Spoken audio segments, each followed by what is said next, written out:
Lesson 5 जो है Indian economy पे है। इंडियन इकोनॉमी के बारे में इसमें जितनी भी बातें की गई है एक एक करके अभी देखेंगे। देखिए, primary agriculture and allied activities, allied मतलब उससे जुड़ी हुई एक्टिविटीज़। तो हम लोग हमारे स्कूल के ज़माने से पढ़ते आ रहे कि India is an agriculturalist country. India जो है कृषि प्रधान देश है, ऐसा हम लोग पढ़ते आ रहे हैं। तो उसी बारे में हमें बताया है, agriculture is the primary source of livelihood for about 58% of India's population. तो इंडिया की 58% आबादी का जो जरिया है लाइवलीहुड का, वो एग्रीकल्चर है हमारे भारत में। Gross value added by agriculture, forestry and fishing is estimated at 18.53 trillion. तो जो ग्रॉस जो वैल्यू ऐड होती है भारत देश में एग्रीकल्चर, फॉरेस्ट्री और फिशिंग की, वो 18.53 ट्रिलियन है या 271 बिलियन डॉलर्स की है इन फाइनेंशियल ईयर 18 में। द इंडियन फूड इंडस्ट्री, मतलब कितना ज़्यादा योगदान हमारी जो एग्रीकल्चर, फॉरेस्ट्री और फिशिंग इंडस्ट्री इसमें करती है। The Indian food industry is poised for the huge growth, increasing it contribution. तो जो हमारी फूड इंडस्ट्री है, world food trade every year due to it immense potential for value addition. तो हमारी जो फूड इंडस्ट्री है वो बहुत ज़्यादा वर्ल्ड प्रोडक्शन में कंट्रीब्यूट करती है। Particularly with in the food processing industry, the Indian food and grocery market is the world 6th largest. तो वर्ल्ड का जो है 6th लार्जेस्ट मार्केट है ये, world 6th largest Indian food and grocery market है, with the retail contributing 70% of the sale. तो जो रिटेल बिजनेस है वो 70% है। The Indian food processing industry account for 32% of the country's total food market. मतलब जो फूड प्रोसेस होता है, आजकल बने बनाए फूड्स मार्केट में आते हैं, या अचार आता है, या इस तरह की जो भी जैम आता है, इस तरह की जो इंडस्ट्री है ये हमारे फूड मार्केट का 32% कंट्रीब्यूट करती है। One of the largest industries in India is ranked 5th in terms of production, consumption, export and expected growth. It contribute around 8.80 and 8.39% of the gross value added in manufacturing and agriculture respectively. 13% of India's export and 6% of total industrial investment. Major investments क्या क्या है? तो according to department for promotion and industry and trade DPIIT, तो department of promotion industry and trade, internal trade, the Indian food processing industry has cumulatively attracted foreign direct investment equity inflow of about US 9.08 billion in April 2000 and 2019। तो जो foreign direct investment है Indian food processing industry ने, वो around 9.08 billion का attract किया था अप्रैल 2000 ईस्वी सन से तो मार्च 2019 तक के। तो एक बहुत बड़ा जो अमाउंट है इन्होंने अट्रैक्ट किया था। Some of the major investment and development in agriculture areas, और कौन से मेजर चीज़ें डेवलपमेंट हुई है एग्रीकल्चर में इस दौरान। Investment worth ₹8,500 crore have been announced in India for ethanol production. तो करीबन 8,500 करोड़ रुपए का जो है वो इथेनॉल प्रोडक्शन के लिए मंजूरी को प्रोडक्शन दिया है। The first mega food park in Rajasthan was inaugurated in March 2018। तो पहला मेगा फूड पार्क, मतलब जहाँ पे फूड से रिलेटेड इंडस्ट्रीज लगेंगी और उनको राजस्थान गवर्नमेंट या जो हमारी सेंट्रल गवर्नमेंट है वो कुछ रियायतें देंगी, वो 2018 में हुआ था। Agri food startup in India received in funding 1.66 billion between 13 and 17 in 558 deal. मतलब 558 डील हुई थी एग्री फूड स्टार्टअप की। मतलब जो लोग अपना एग्रीकल्चरल फूड प्रोसेसिंग में अपना धंधा करना चाहते थे उनको 2013 से 2017 के बीच में 1.66 बिलियन डॉलर का जो है फंडिंग हुआ था। मतलब करीबन 8-10 हज़ार करोड़ रुपए के आसपास का फंडिंग हुआ था। In 2017 agricultural sector India witnessed 18 mergers and amalgamation. M&A का मतलब क्या होता है? M&A का मतलब होता है mergers and amalgamation, मतलब कुछ कंपनियां बिक जाती है एंड कुछ कंपनियां आपस में मर्ज हो जाती हैं, amalgamation। तो जो है वो 251 मिलियन का हुआ था। मेजर गवर्नमेंट इनिशिएटिव जो है, तो गवर्नमेंट ने इस दौरान क्या क्या इनिशिएटिव लिए? Some of the recent major government initiative in the sector are as follows. Prime minister of India launch the Pradhan Mantri Kisan Samman Nidhi योजना।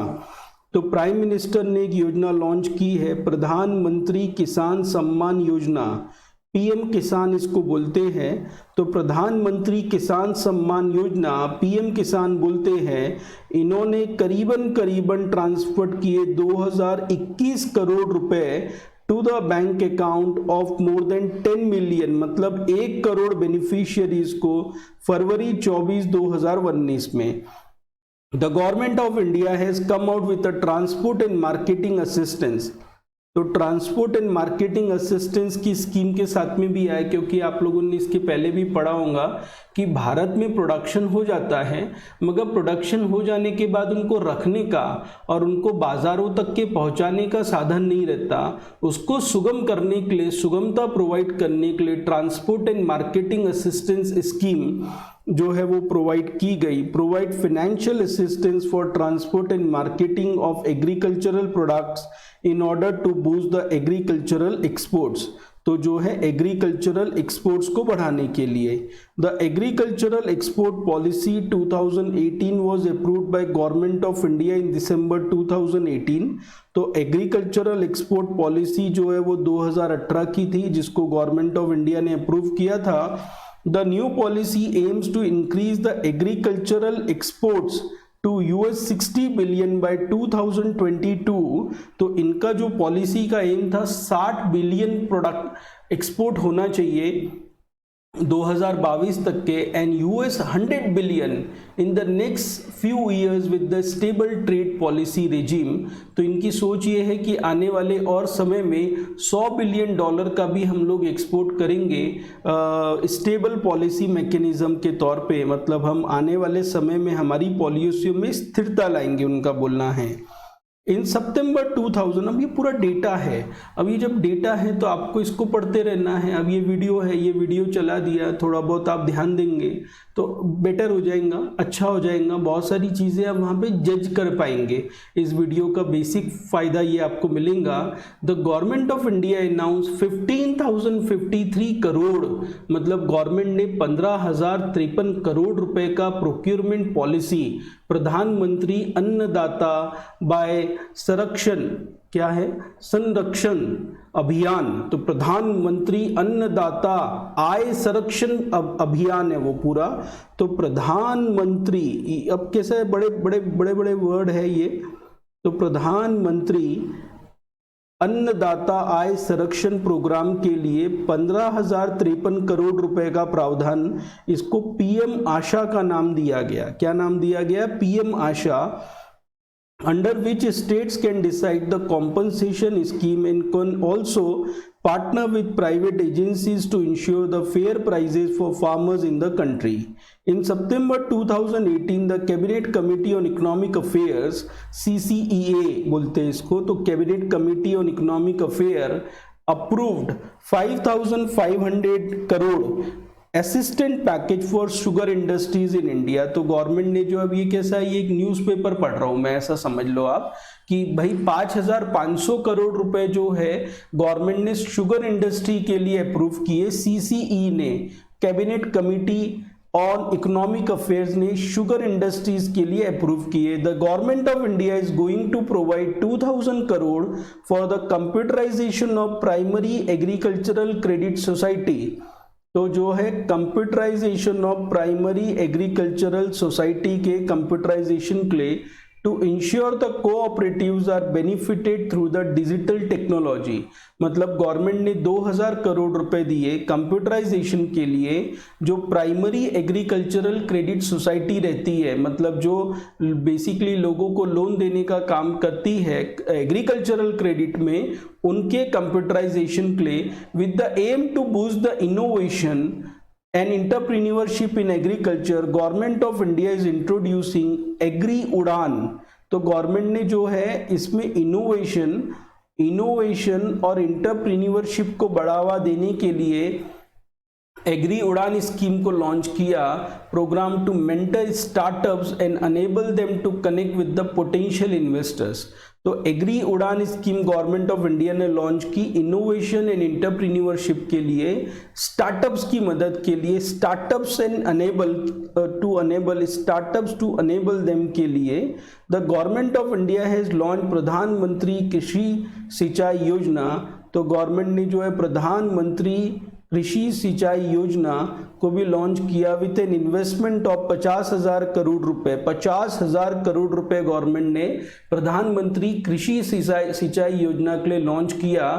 Aimed at development and irrigation source for providing the permanent solution for drought. तो ये permanent solution जो सूखा पड़ जाता है उसके लिए जो इरिगेशन होना चाहिए, पानी की व्यवस्था होनी चाहिए, उसके लिए प्रधानमंत्री कृषि सिंचाई योजना लॉन्च की गई 50,000 करोड़ रुपए की। The government of India plans to triple the capacity of food processing sector in India from the current 10% of agriculture produce and has also committed 6,000 crore as investment for mega food parks in the country. तो government ने जो है food processing industry जो है वो लगे, उसके लिए करीबन 6,000 करोड़ रुपए को अलग रखा है, और जिससे कि भारत देश में जो मेगा फूड पार्क्स है उनकी स्थापना होवे। As a part of scheme of agri marine processing and development of agro processing cluster Sampada. तो जो स्कीम है, बहुत सारी अलग अलग स्कीम है, scheme for agri marine processing and development of agri processing cluster Sampada. The government of India has allowed 100% of FDI in marketing of food products. तो government ने 100% FDI अलाउड की फूड प्रोडक्ट की मार्केटिंग में, and in food product e commerce under the automatic route. और food product के e commerce को automatic route में डाल दिया है गवर्नमेंट ऑफ इंडिया ने। अब मैं एक बार वापस से रिपीट कर रहा हूँ आपके लिए कि अभी अपन ने क्या क्या बातें देखी है। तो पहले तो प्रधानमंत्री कृषि सम्मान योजना को लॉन्च किया गया है, ठीक है, 2021 करोड़ फरवरी 2019 में, और डायरेक्ट बैंक अकाउंट में लोगों के पैसे ट्रांसफर्ड हुए हैं, ठीक है। उसके बाद गवर्नमेंट ने जो है transport and marketing assistance provide किया है एग्रीकल्चरल एक्सपोर्ट को बूस्ट करने के लिए। तो एग्रीकल्चर एक्सपोर्ट बूस्ट हुए उसके लिए फिर गवर्नमेंट ने एग्रीकल्चरल एक्सपोर्ट पॉलिसी लेके आई है हमारी गवर्नमेंट, और एग्रीकल्चरल एक्सपोर्ट पॉलिसी जो है उसका पर्पस है कि इंडिया का एग्रीकल्चरल एक्सपोर्ट बढ़ाना, increase the agricultural export of India. तो इंडिया का एक्सपोर्ट बढ़ाना वो उनका पर्पस है। उसके बाद में अगर आप आगे देखेंगे, सितंबर 2018 के बारे में था कि प्रधानमंत्री ने अन्नदाता आय संरक्षण अभियान की स्थापना की थी। तो ये जो स्थापना थी ये 2018 में हुई थी और इसे PM आशा का नाम दिया गया था। फिर एक उसके बाद में एक है cabinet committee on economic affair ने जो शुगर इंडस्ट्रीज है उनके लिए करीबन जो है 5,500 के पैकेज की घोषणा की थी। उसके बाद में प्राइमरी एग्रीकल्चरल क्रेडिट सोसाइटी को 2,000 करोड़ रुपए का लोन दिया गया था। इनोवेशन और एंटरप्रेन्योरशिप के लिए एग्री उड़ान योजना ऑर्गेनाइज की थी जो कि स्टार्टअप एंड टू अनेबल के लिए थी, स्टार्टअप को और करने के लिए थी, स्टार्टअप को अनेबल करने के लिए थी कि वो अपना काम अच्छे से कर सके। देन प्रधानमंत्री सिंचाई योजना की स्थापना की गई थी। प्रधानमंत्री सिंचाई योजना 50,000 करोड़ रुपए की थी। परमानेंट सोल्यूशन फॉर ड्रॉट, मतलब जो सूखा हो जाता था उसके लिए हम लोगों ने पानी की व्यवस्था अच्छी हो इसके लिए इरिगेशन की व्यवस्था की थी। फूड प्रोसेसिंग सेक्टर के लिए 6,000 करोड़ रुपए की दिया गया था और इसको एक मेगा फूड पार्क्स भी लगाने की स्कीम थी और इसको स्कीम को नाम था agri marine processing and development of agro processing cluster Sampada. फिर 100% FDI marketing of food product में दी गई थी, food product e commerce under the automatic route, तो ऑटोमेटिक रूट में दी गई थी। सेकेंडरी ऑब्लिक मैन्युफैक्चरिंग है, तो सेकेंडरी ऑब्लिक मैन्युफैक्चरिंग सेक्टर है, तो manufacturing has emerged one of the high growth sectors in India, तो one of the high growth sectors of India है। Prime minister of India mister Narendra Modi has launch the make in India, तो प्रधानमंत्री जी ने जो है make in India project की स्थापना की, उसको शुरू किया to place India on the world map, India को वर्ल्ड मैप पे स्थापित करने के लिए as a manufacturing hub and giving global recognition to Indian economy. India is expected to become the 5th largest. Major investment जो है India में कौन कौन से हुए, तो मेक इन इंडिया ड्राइव जो था, India is the path of becoming the hub of hi tech manufacturing global giant, जैसे GE, siemens, STC, Toshiba, Boeing जो है आर इन प्रोसेस ऑफ, मतलब ये लोग जो है इंडिया में process of setting up manufacturing plants in India, मतलब ये अपना प्लांट इंडिया में लगाने की प्रोसेस में है। Attracted by India's market of more then 1 billion consumer, तो जो इंडिया में इतने सारे 130 करोड़ कस्टमर है इंडिया में, 130-135 करोड़, उनसे भी वो अट्रैक्ट होते हैं। Cumulative foreign direct investment in India's manufacturing sector reach to $76.82 billion April 2000 to June 2018, मतलब इस दौरान इंडिया में इतने रुपए का मैन्युफैक्चरिंग सेक्टर में निवेश हुआ। India has one of the most attractive destination, तो इंडिया जो है वो इन्वेस्टमेंट करने के लिए, मैन्युफैक्चरिंग सेक्टर में इन्वेस्टमेंट करने के लिए बहुत अट्रैक्टिव डेस्टिनेशन है। एज ऑफ दिसंबर 2018 के बारे में अपन बात कर रहे हैं, दिसंबर 2018, premium smartphone maker OnePlus is anticipating that India will become the largest research and development base within next 3 years। तो जो OnePlus है उसकी ये सोच है कि आने वाले समय में जो इंडिया है वहाँ पे मैन्युफैक्चरिंग पे जो रिसर्च है वो बहुत ज़्यादा बढ़ने वाली है आने वाले समय में। India manufacturing PMI stood at 51.7 in May 2019.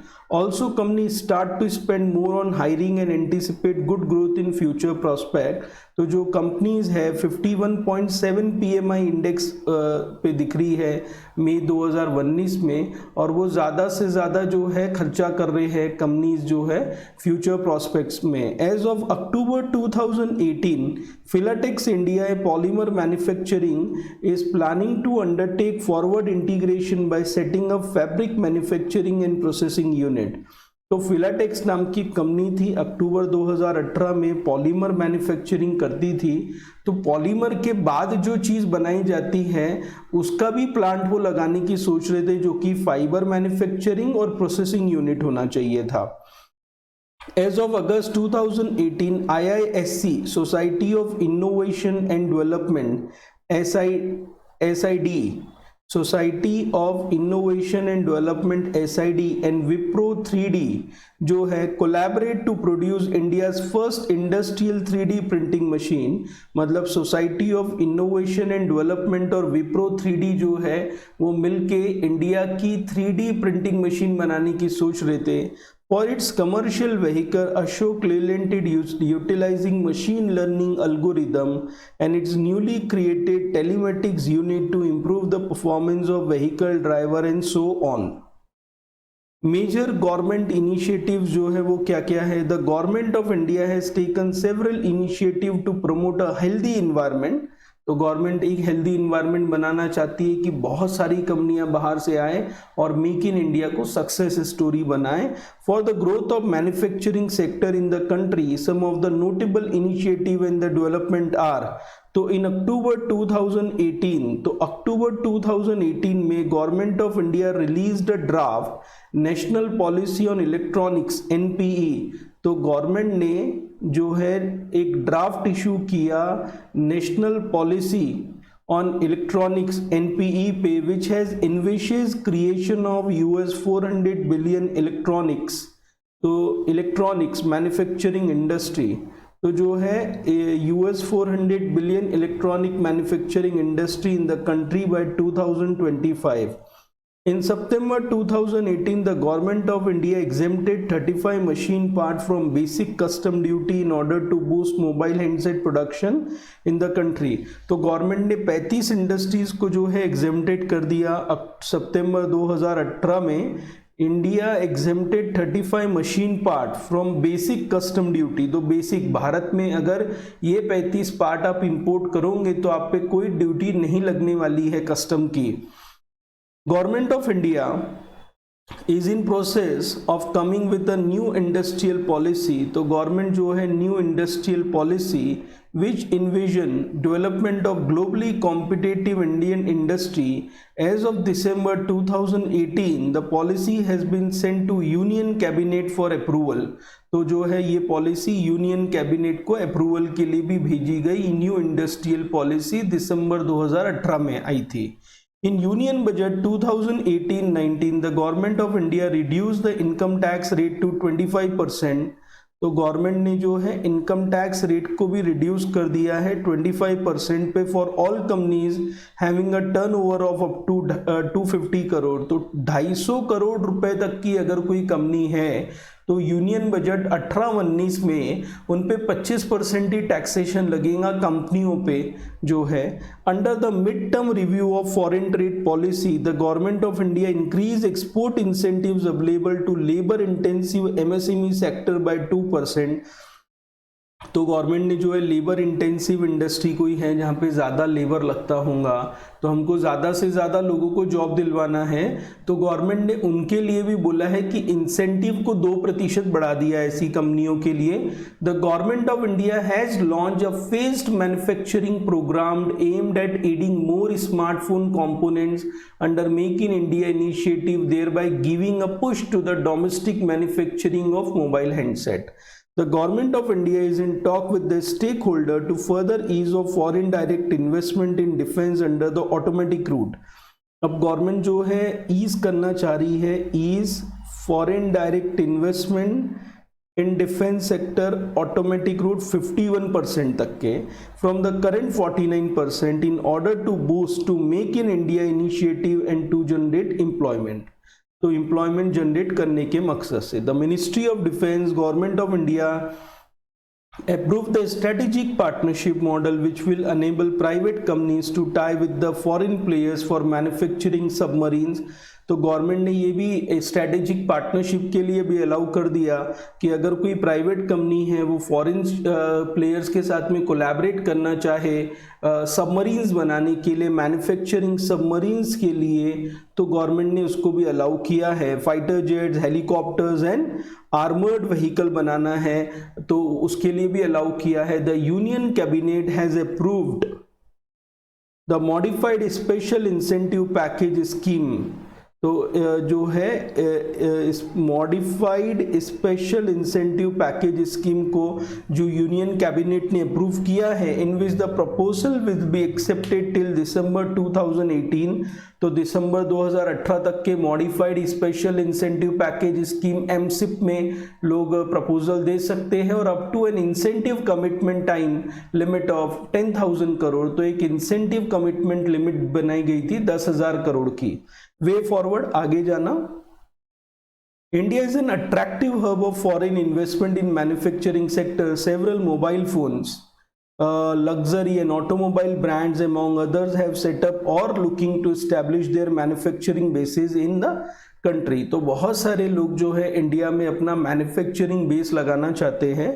The manufacturing sector of India has the potential to reach 1 trillion by 2025 and India is expected to rank among the top 3 growth economies and manufacturing destination of the world by 2020. तो India जो है एक manufacturing hub के जैसे लोग इसको देखते हैं. The implementation of the goods and service tax will make India a common market with GDP of US 2.5 trillion along with the population of 1.32 billion people, which will be a big draw for investors. तो investor इसलिए भी India में पैसा लगाना चाहते हैं कि भारत देश में ही 132 करोड़ लोग रहते हैं, 130 करोड़ लोग रहते हैं। तो अगर हमने कोई भी चीज इंडिया में बनाई तो वो हाथों हाथ इंडिया में ही कंज्यूम्ड हो सकती है। With the impetus on developing industrial corridors and smart cities, the government aimed to ensure holistic development of the nation. The corridor would further assist in integrating, monitoring, and developing a conducive environment for the industrial development and will promote advanced practices in the manufacturing. Tertiary services. तो third हमारा sector आता है service sector आता है। Service sector में भी government का बहुत फोकस है।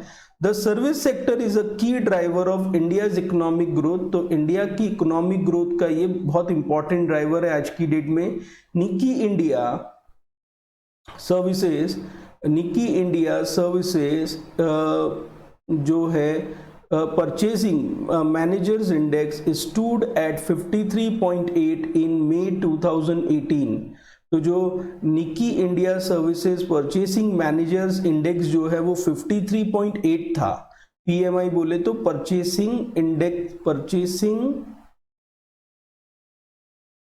परचेसिंग मैनेजर्स इंडेक्स जो है पीएमआई वो जो था वो 53.8 था, indicating an expansion but fall in June 2019 to 49.6। strong overseas demand and new export business opportunities help to boost and total sale in the country. Services exports are a key driver of India's growth and India ranked as the 8th largest exporter of commercial services in world 2017। तो India जो है service exports का एक की driver है, service exports करने वाला एक की कंट्री है। और इंडिया की ग्रोथ में जो सर्विसेज का एक्सपोर्ट्स है, स्पेशली आईटी सर्विसेज का जो एक्सपोर्ट है वो बहुत अच्छा है इंडिया के उसमें। India is currently the second largest telecommunication market and the second largest number of internet users in the world. तो इंडिया में सेकेंड लार्जेस्ट टेलीकम्युनिकेशन मार्केट है और second largest internet users in world में है। तो हमारे पहले एक ही हो सकता है। कौन हो सकता है? तो चाइना हो सकता है और कोई नहीं हो सकता, क्योंकि उनकी पॉपुलेशन 150 करोड़ है, 150 करोड़ है, 150 करोड़ की आबादी है। मेजर गवर्नमेंट इनिशिएटिव्स क्या है? Services exports from India scheme. तो गवर्नमेंट ने services export from India scheme launch की। Services export from India scheme aimed at promoting export of services from India by providing duly script credit for eligible export. Under this scheme, a reward of 3 to 5% of net foreign exchange earned is given for Mode 1 and Mode 2 services। अब ये थोड़ा सा technical point आ जाता है कि इसमें सिर्फ इतना समझो आप कि इसमें बोला गया है कि 3 से 4%, 3 से 5% का जितना भी फॉरेन एक्सचेंज वो सर्विस सेक्टर कमाएगा उसका मोड 1 और मोड 2 में उनको कुछ पॉइंट मिलेगा, कुछ बेनिफिट मिलेगा, ऐसा आप समझो बस। अब आते हैं in mid review of FTP 2015-20 SEIS incentive to notified services were increase by 2%। तो जो इंसेंटिव है वो 2% से बढ़ाया गया है। National digital communication policy 2018। तो नेशनल डिजिटल, अब हो सकता है आपसे अंदर का ना पूछे, आपको पूछे कि नेशनल डिजिटल कम्युनिकेशन पॉलिसी कब की है। तो national digital communication policy 2018 इनविशेस 3 missions. तो इनविशेस 3 मिशन क्या मिशन थे उसके? Connect India, propel India and secure India. तो उनके 3 थे कि इंडिया को कनेक्ट करना है, इंडिया को प्रॉस्पर करना है, प्रोपेल करना है एंड सिक्योर करना है। तो ये क्या थे? 3 मिशंस थे इस पॉलिसी के। Connect India, creating robust digital communication infrastructure. तो इस पॉलिसी के अंतर्गत एक रोबस्ट डिजिटल कम्युनिकेशन नेटवर्क की स्थापना की गई। propel India, enabling a next generation technology services through investment, innovation and IPR generation। तो जो आने वाली जनरेशन है उनको हम लोगों ने technological and service oriented investment, innovation और IPR इंटेलेक्चुअल प्रॉपर्टी राइट्स के प्रति जागरूक बनाना है, और कि वो आने वाले समय में इस एरिया में ज़्यादा से ज़्यादा अच्छा काम कर सके। तो ये हो गया इंटेलेक्चुअल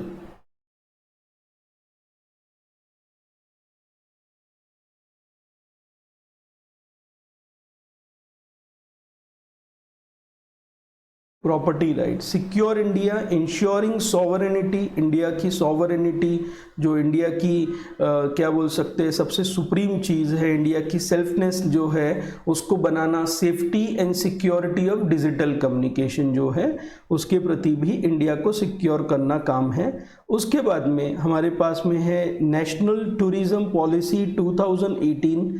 तो नेशनल टूरिज्म पॉलिसी 2018 आई हुई है, 2015 आई हुई है। फिर नेशनल हेल्थ पॉलिसी 2017 है। नेशनल एजुकेशन पॉलिसी 2016 है। FDI पॉलिसी उसके बाद आई हुई है। तो नेशनल टूरिज्म पॉलिसी जो है वो क्या थी, तो फॉर्मुलेशन ऑफ नेशनल, नाम से ही पता चलता है कि ट्रैवल के लिए, टूरिज्म के लिए है। That would encourage the citizen of India to explore their own country as well as position the India as must see destination for global travelers।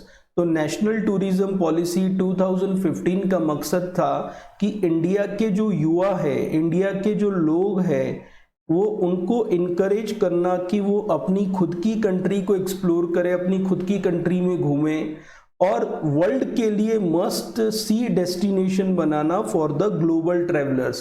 तो ग्लोबल ट्रैवलर्स के लिए एक जो है मस्ट सी डेस्टिनेशन की स्थापना करना।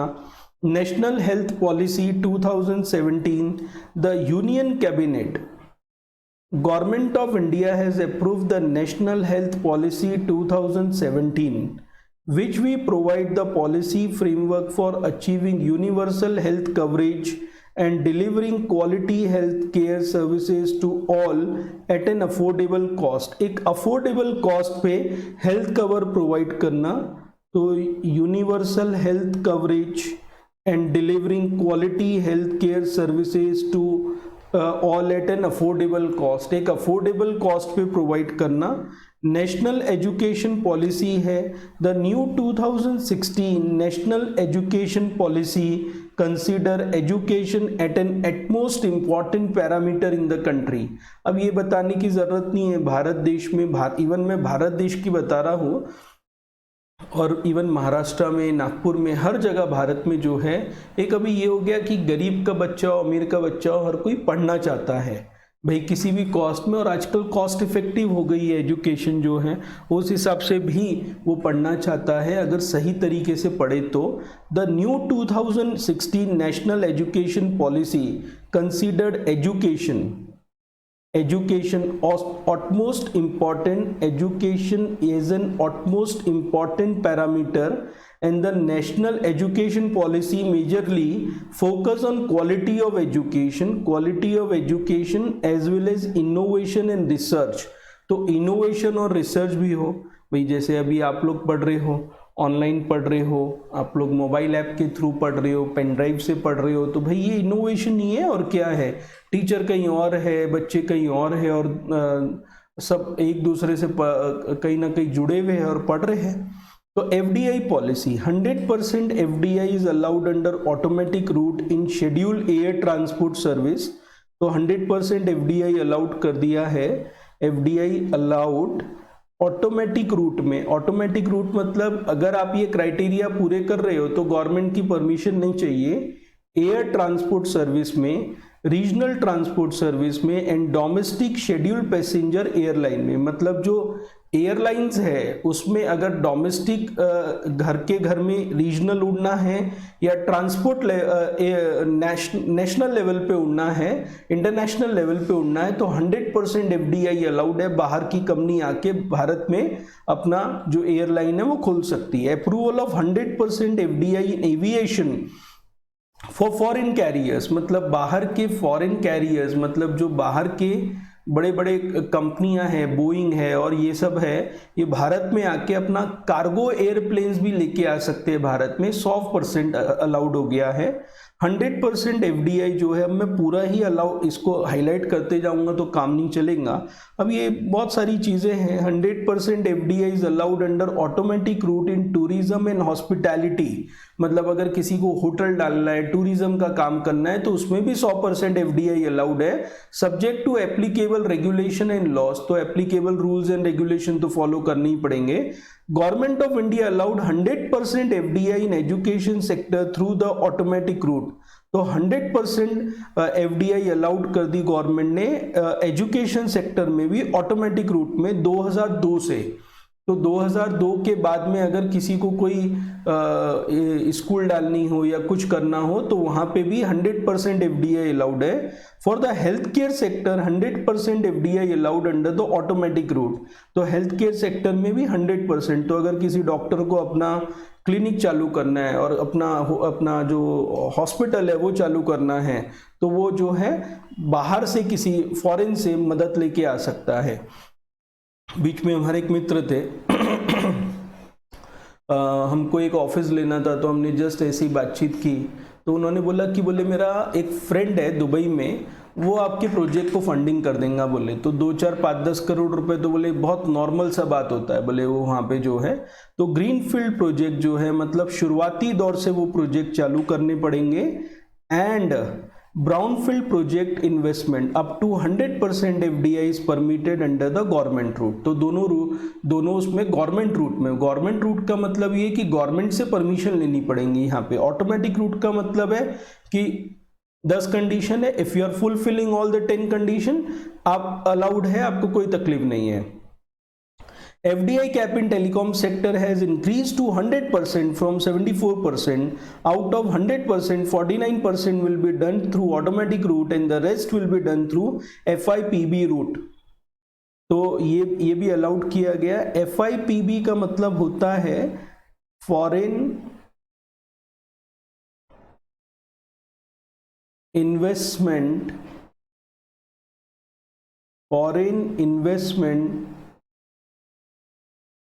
Promotion board. अब ये कैसा है कि गवर्नमेंट ने पहले 74% एफडीआई अलाउड की थी टेलीकॉम सेक्टर में, मगर गवर्नमेंट ने बोला कि अब इसको 100% कर देते हैं। उसमें भी 49% तो आप ऑटोमेटिक रूट से लेके आ जाओ, और जो बाकी का है 51% उसके लिए गवर्नमेंट का FIPB बोर्ड बने हुआ है, उसकी परमिशन ले लो बस। तो government has allowed 100% FDI in railway sector for approved list of project. तो गवर्नमेंट ने एफडीआई 100% अलाउड की अप्रूव्ड प्रोजेक्ट में भी। FDI limit for insurance companies has been raise for 26% to 49%। Insurance sector में भी 26 से 49% पे वो चले गए हैं। And 100% for insurance intermediaries. तो इंश्योरेंस इंटरमीडियरीज में वो 100% हो गई है। Agricultural and industrial policies of India. तो एग्रीकल्चरल और इंडस्ट्रियल पॉलिसीज इंडिया की क्या है? The agricultural development policies during the 5-year plan are as under. तो क्या क्या पॉलिसीज रही 5 सालों के दौरान? तो 51, 56, फिर 56, 61, ऐसे 12 5-year प्लान थे ना, तो ऐसे पूरा एक एक एक्सप्लेन कर रहा है ये। तो पहले 5-year प्लान में क्या पॉलिसी रही थी? ठीक, तो 5-year प्लान 51 टू 56 जो प्लानिंग कमीशन का दौर था उस समय पे, the highest priority was accorded to increase of agricultural production. तो इंक्रीज ऑफ एग्रीकल्चरल, क्योंकि उस समय प्रोडक्शन कम होता था, नियरली 1/3 और 31% of total plan fund were allocated to agriculture sector. River valley project मतलब नदियों के लिए रास्ता बनाना, छोटी छोटी वो नदियाँ वो बना देना, वैली बना देना, जिससे कि भाई वो पानी पहुंच जावे, इरिगेशन हो जावे। Irrigational facilities and fertiliser plant लगाए गए, तो इरिगेशन फैसिलिटीज और फर्टिलाइजर प्लांट लगाए गए, were establish. Consequently production of food grain increase by 36% in short span of 5 year. तो जो है production of food grain increase by 36% in short span of 5 year. तो 36% जो खाद्यान्न है वो बढ़ गया इस 5 साल के दौरान में। सेकेंड 5 ईयर प्लान जो है it focused on industrial growth, तो ये फोकस था इंडस्ट्रियल ग्रोथ में। Only 20% of the plan allocation was devoted to agriculture, और इस दौरान गवर्नमेंट ने थोड़ा कम खर्चा किया एग्रीकल्चर में, 20% ही किया। इसके पहले में 31% पैसा जो है गवर्नमेंट ने एग्रीकल्चर को दिया था, मगर यहाँ पे ओनली 20% पैसा जो है गवर्नमेंट ने एग्रीकल्चर को दिया। Still food grain production exceeded the target due to extension of irrigation facilities and use of chemical fertilizer। और केमिकल फर्टिलाइजर का उपयोग करने से और इरिगेशन फसलों को पानी मिलने के कारण उसमें ग्रोथ अच्छी हुई, एग्रीकल्चर तब भी बढ़िया हुआ। Third 5 year plan 61 to 66 the priorities were on self efficiency sufficiency in food grains. तो यहाँ पे जो प्रायोरिटी थी सेल्फ सफिशिएंसी पे थे, self sufficiency in food grain, meeting the raw material needs of industries. तो रॉ मटेरियल की जो नीड्स है, जैसे शुगर इंडस्ट्री, उनको करना चाहिए।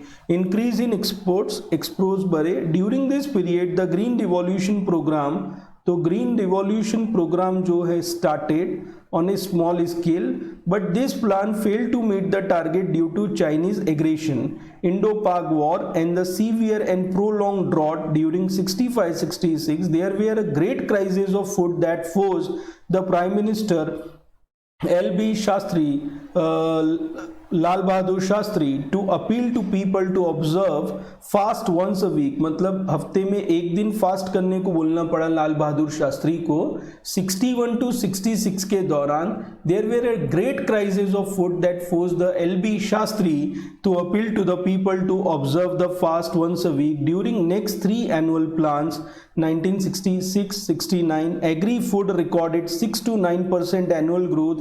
The impact of green revolution, और उस समय पे पहले तो वॉर हो गए, 2 वॉर हो गए, एक तो चाइना का वॉर हो गया, एक इंडो पाक वॉर हो गया। तो उस समय जो लाल बहादुर शास्त्री साहब थे उन्होंने बोलना पड़ा लोगों की भाई कम खाओ, एक दिन उपवास रखो। मगर जब ये सब प्रॉब्लम छड़ गई तो कम से कम 6 से 9% का ग्रोथ एनुअल था हर साल का, और फिर जो ग्रीन रिवॉल्यूशन था उसका बेनिफिट उसके बाद में आने लगा। The fourth 5 year plan 69-74 it aimed 5% annual growth in food grain, तो 5% की एनुअल ग्रोथ हर साल देखी गई। High yielded variety of seeds, मतलब ऐसी सीड्स की, ऐसे बीजों की खोज की गई कि अगर आप उसको लगाएंगे तो ज़्यादा पैदावार होगा और अच्छी पैदावार होंगी, वज़न अच्छा आएगा जो प्रोड्यूस होगा। फर्टिलाइज़र यूज़ किया गया, न्यू एग्रीकल्चरल टेक्निक यूज़ की गई, उस दौरान जो है इरिगेशन फैसिलिटीज यूज की गई, provided to expand the area of green revolution. The production of wheat increased sharply, इस दौरान जो है वो गेहूं का प्रोडक्शन बहुत बढ़ा। बेसिकली ये जो राजस्थान और हरियाणा वाला जो एरिया है, पंजाब वाला जो एरिया है, वहाँ पे बहुत अच्छा हुआ। But growth in rice, oil seeds and coarse raise grains were nominal, तो बाकी के जो आइटम थे उनकी ग्रोथ नॉमिनल थी, सबसे ज़्यादा गेहूं बढ़ा, वे nominal, resulting in nearly 3% annual growth against the target of 5%। तो फिफ्थ 5 ईयर प्लान की चालू किया गया 74-79 में। It emphasized on self-sufficiency in food production and poverty eradication. तो ये 5 पंचवर्षीय योजना का मकसद था कि फूड प्रोडक्शन पे अपन अपने सेल्फ सफिशिएंट हो जावे, अपने भारत में जितनी खपत होती है उतना हम लोग बनाने लग जाए, और पावर्टी इरेडिकेशन, गरीबी हटाओ चालू किया गया। Stress was laid on the extension of irrigation, वहाँ पे फोकस किया गया कि जो इरिगेशन फैसिलिटीज़ है, पानी की फैसिलिटीज़ है, नदियों को लोगों के खेतों तक के पहुँचाने की, पानी को लोगों के खेतों तक के पहुँचाने की कोशिश की गई। Expansion in cultivated area under HYV, high yielded variety seeds and grant of loans and subsidies of farmer. तो वहाँ पे एक्सटेंशन ऑफ इरिगेशन हुआ भाई, expansion of cultivated area under HYV seeds, high yielded variety seeds। Loan भी दिया गया, जो भी आज भी चालू है, फार्मर्स को लोन देते, सब्सिडी भी आज देते हैं। Dry farming was propagated, this scheme achieved its target successfully with 4.6% growth। तो करीबन 4.6% ग्रोथ सालाना हुई। Almost all food grains except the pulses witnessed increase in production. तो जितनी भी फूड ग्रेन्स थी वो सब बढ़ी, पल्सेस का प्रोडक्शन इतना नहीं बढ़ा उस दौरान। 6th 5 ईयर प्लान जो है वो 1980-85 में हुआ। It emphasised on land reforms. तो ये लैंड रिफॉर्म्स उस समय पे की गई। Use of HYV, high yielded variety seeds, chemical fertiliser, ground water resources and improving the post harvest technology as well as the marketing and storage facility. तो marketing and storage ये बहुत बड़ी कमी थी, आज भी हमारे भारत में, कि हमारे यहाँ प्रोडक्शन तो हो जाता है, जो फसल है उसका अच्छी फसल निकलती है, मगर उसको काटने के बाद उसको रखे कहाँ। तो बहुत बार तो ऐसा होता है कि हमारे यहाँ जो प्रोडक्शन हो रहा है वो पानी में गीला होते रहता है। तो मार्केटिंग एंड स्टोरेज फैसिलिटीज देने की बात हुई गई। The annual growth rate was 6%। तो annual growth rate 6%, highest ever during the plan period. तो 6% का ग्रोथ हुआ था इस 5 ईयर प्लान में। The food grain production reach to 152 million tons. तो 152 मिलियन टन्स का फूड ग्रेन प्रोडक्शन हुआ था। 7th 5 ईयर प्लान 85 to 90 में, during this period the highest growth in food grain, pulses and course cereals were recorded, showing overall annual growth rate of 4%. The area of green revolution were expanded during the period। तो green revolution का जो area था, जो scope था, वो इस दौरान पे बढ़ाया गया और अच्छा प्रोडक्शन हुआ। हर तरह की फसल बहुत अच्छी हुई 7th 5 ईयर प्लान में। 8th 5 year plan 92-97, this witnessed a tendency of stagnation in food grain production while oilseed register a rapid growth। तो अब क्या हो गया है ना कि इतना प्रोडक्शन आप हर साल कर रहे हो, तो जो जमीन है उससे भी प्रोडक्शन हर बार कितना बढ़ेगा। तो अब यहाँ पे कहीं ना कहीं stagnation in food grain production आ गया, मतलब जितना होता था हर साल उतना होने लग गया, बस उसकी ग्रोथ नहीं हुई बहुत ज़्यादा जो है। और ऑयल सीड्स डेफिनेटली उसका ग्रोथ हुआ है। 9th 5 year plan 1997 to 2002, the 9th 5 year plan witnessed a mix success. तो इस दौरान जो है मिक्स्ड सक्सेस हुई। There were fluctuation in the food grain production. Fluctuation in food grain production मतलब फूड ग्रेन का प्रोडक्शन कम ज़्यादा होते रहा। During this plan period national agricultural policy 2000, तो इस दौरान नेशनल एग्रीकल्चरल पॉलिसी 2000 अनाउंस हुई। Was framed and several measures were announced including watershed management. तो पानी को बचाव करने के लिए watershed management, development of horticulture, agricultural credits and insurance scheme for crops. पहली बार हम लोग इंश्योरेंस स्कीम के बारे में सुन रहे हैं क्रॉप्स को। तो जो हमारा किसान है वो बेचारा मेहनत तो बहुत करता है, फसल भी उगाता है, मगर पता चलता है कि उसकी फसल जो है वो बह गई, साइक्लोन में खराब हो गई, तो फिर इंश्योरेंस फसल बीमा योजना की भी स्थापना की गई। 10th 5 ईयर प्लान 2002-2007, तो 10th 5 ईयर प्लान की स्थापना, the 10th plan focus was placed on sustainable management of water. तो इसका जो फोकस था वाटर पे, लैंड रिसोर्सेज को मैनेज करने पे था। डेवलपमेंट ऑफ रूरल इंफ्रास्ट्रक्चर को सपोर्ट करने एंड उस पे था। डेसिमिनेशन ऑफ एग्रीकल्चरल टेक्नोलॉजी। तो एग्रीकल्चरल टेक्नोलॉजी जो है, समझ लो एक किसान को बहुत अच्छा एग्रीकल्चरल टेक्नोलॉजी है, मगर वो दूसरे किसान को नहीं बताता है, तो वो एग्रीकल्चरल टेक्नोलॉजी बताना एक चैनल भी चलता है डीडी न्यूज़ वगैरह का, गवर्नमेंट का ही। उसमें बहुत सारी छोटी छोटी जो है टेक्निक्स बताई जाती है कि आप किसको कैसे यूज़ करोगे, मिट्टी कैसी रहेंगी, मिट्टी के हिसाब से आप अपनी फसल पैदा करो, credit flow to agriculture sector, उधार देना एग्रीकल्चरल सेक्टर को, एंड एग्रीकल्चरल मार्केटिंग रिफॉर्म्स। तो एग्रीकल्चरल प्रोडक्ट के मार्केटिंग के लिए तो जैसे एपीएमसी की स्थापना की गई, एग्रीकल्चरल प्रोड्यूस मार्केटिंग कमिटीज की स्थापना की गई, जहां पे हमारे किसान भाई जो है अपना माल ला के बेच सकते हैं। The new agricultural policy, the government of India has announced a new national policy, agricultural policy 2000। तो गवर्नमेंट ने नई एग्रीकल्चरल पॉलिसी 2000 की स्थापना की। In the light of changes arising out of economic liberalisation and the globalisation, तो economic liberalisation और globalisation हुआ। The main aims of policy are achieving more than 4% growth rate in agriculture. तो policy का जो new national agricultural policy का जो M था वो था कि 4% का ग्रोथ आवे। Growth based on efficient use of resources and conservation of soil, water and biodiversity. तो जो ग्रोथ आनी चाहिए वो कंजर्वेशन ऑफ सॉइल, अच्छी सॉइल होवे, वाटर होवे, बायोडाइवर्सिटी होवे। Growth with equity in the region and among the farmer, मतलब हर जगह पे अच्छी ग्रोथ होवे, ऐसा नहीं कि एक एरिया में हो रहा मगर दूसरे में नहीं हो रहा। Growth that caters to the domestic market, ऐसी ग्रोथ हो, ऐसा माल हम बनाए जो कि हमारा डोमेस्टिक मार्केट खरीदे। And maximum benefit from export of agricultural produce, और ज्यादा से ज्यादा जो एक्सपोर्ट कर सके वो भी प्रोडक्ट हम बनाएं। तो सबसे पहले तो हम हमारे लोकल में क्या माल बिकता है वो बनाएं, बच जाएगा तो एक्सपोर्ट करेंगे, ऐसा भी माल बनाएं।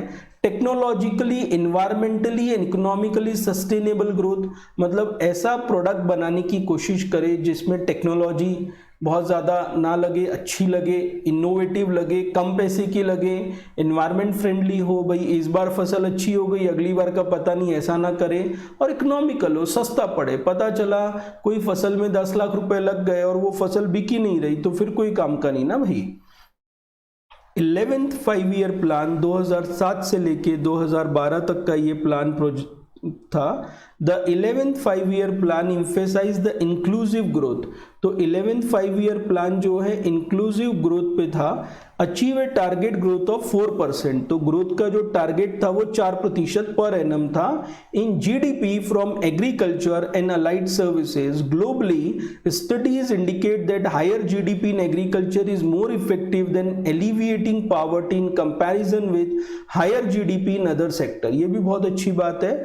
तो ग्लोबली ऐसा देखा गया है कि जो हायर जीडीपी रहता है, अगर वो एग्रीकल्चर में ग्रोथ के कारण हायर जीडीपी आया है तो वो ज़्यादा अच्छा रहता है as compare to other sector के जीडीपी के मुकाबले, पॉवर्टी को हटाने के लिए, पॉवर्टी उन्मूलन करने के लिए। To achieve the inclusive growth the 11th aim plan aim the following. तो ग्रोथ अच्छी होवे उसके लिए इन्होंने क्या किया है, improving accessibility of technology to farmer to increase the production and ensure optimum use of natural resources. तो जो टेक्नोलॉजी है वो एक्सेस कर सके हमारे फार्मर्स जो है, और नेचुरल रिसोर्सेज को जो है ऑप्टिमम लेवल पे यूज करना है। Attracting higher public investment and public ensuring efficacy of such investment. तो हायर पब्लिक इन्वेस्टमेंट हो और एफिकेसी अच्छी हो, इन्वेस्टमेंट अच्छी जगह पे हो। Promoting diversification for higher value crops and live stock.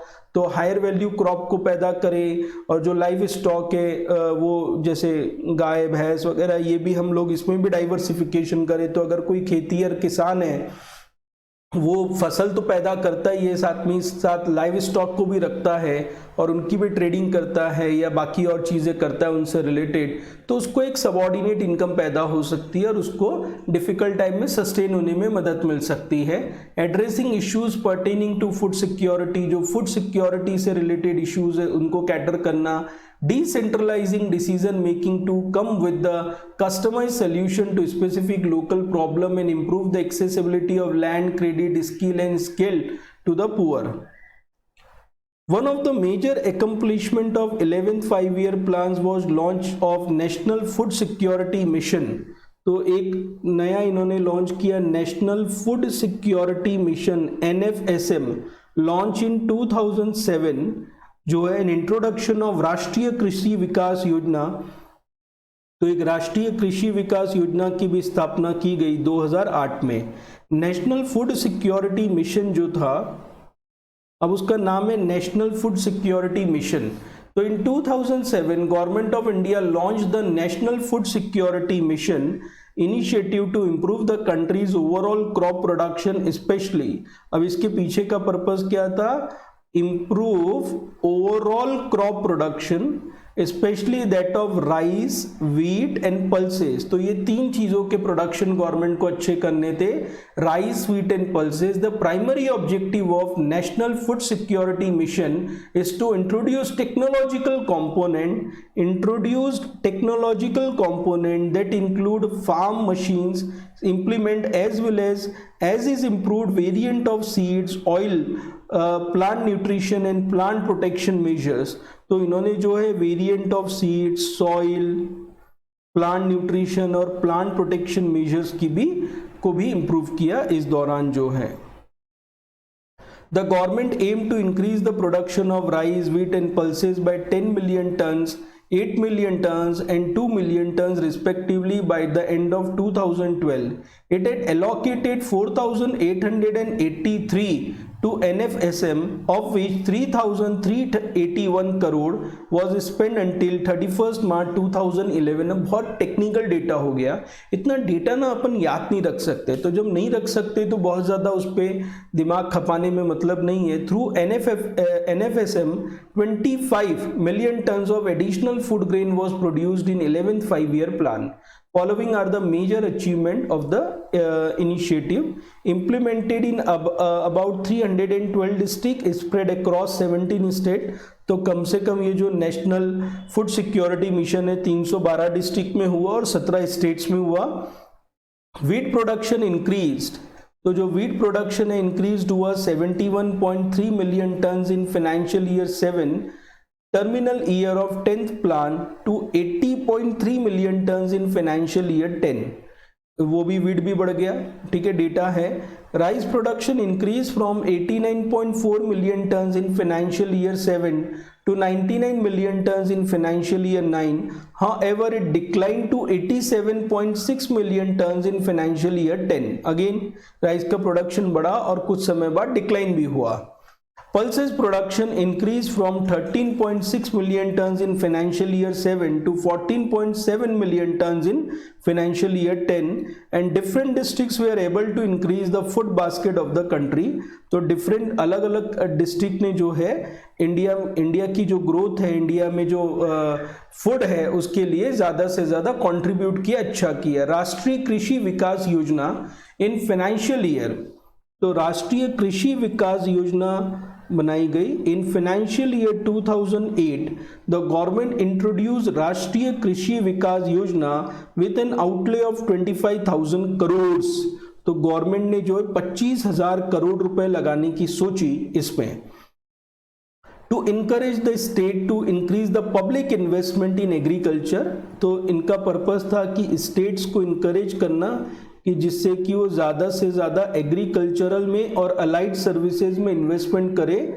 The programme enable adoption of national priority as sub scheme thereby providing flexibility in project selection and implementation. तो government ने जो है इसको नेशनल प्रायोरिटी के तौर पे रखा, national priority के तौर पे, और फ्लेक्सिबिलिटी दी, flexibility in project selection and implementation to state government.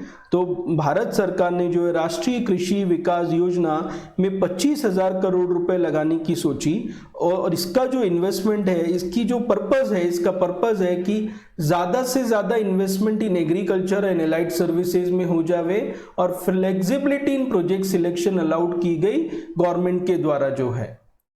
Various सब स्कीम्स क्या है राष्ट्रीय कृषि विकास योजना की, तो बहुत सारी हमारे पास में सब स्कीम्स है राष्ट्रीय कृषि विकास योजना की जो है। तो green revolution in eastern region, तो ईस्टर्न रीजन में ग्रीन रिवॉल्यूशन करना है, मतलब वहाँ पे भी हम लोग चाहते हैं कि गेहूं की फसल अच्छी हो, राइस की फसल अच्छी हो। Combining development of 60,000 pulses villages in rain fade areas. तो हम लोग चाहते हैं कि 60,000 विलेजेस में जो है पल्सेस का उत्पादन होने लग जाए, दालों का उत्पादन होने लग जाए। Encouraging the use of palm oil के उत्पादन को और उसके यूज़ को बढ़ावा देना है। Initiatives on vegetable clusters.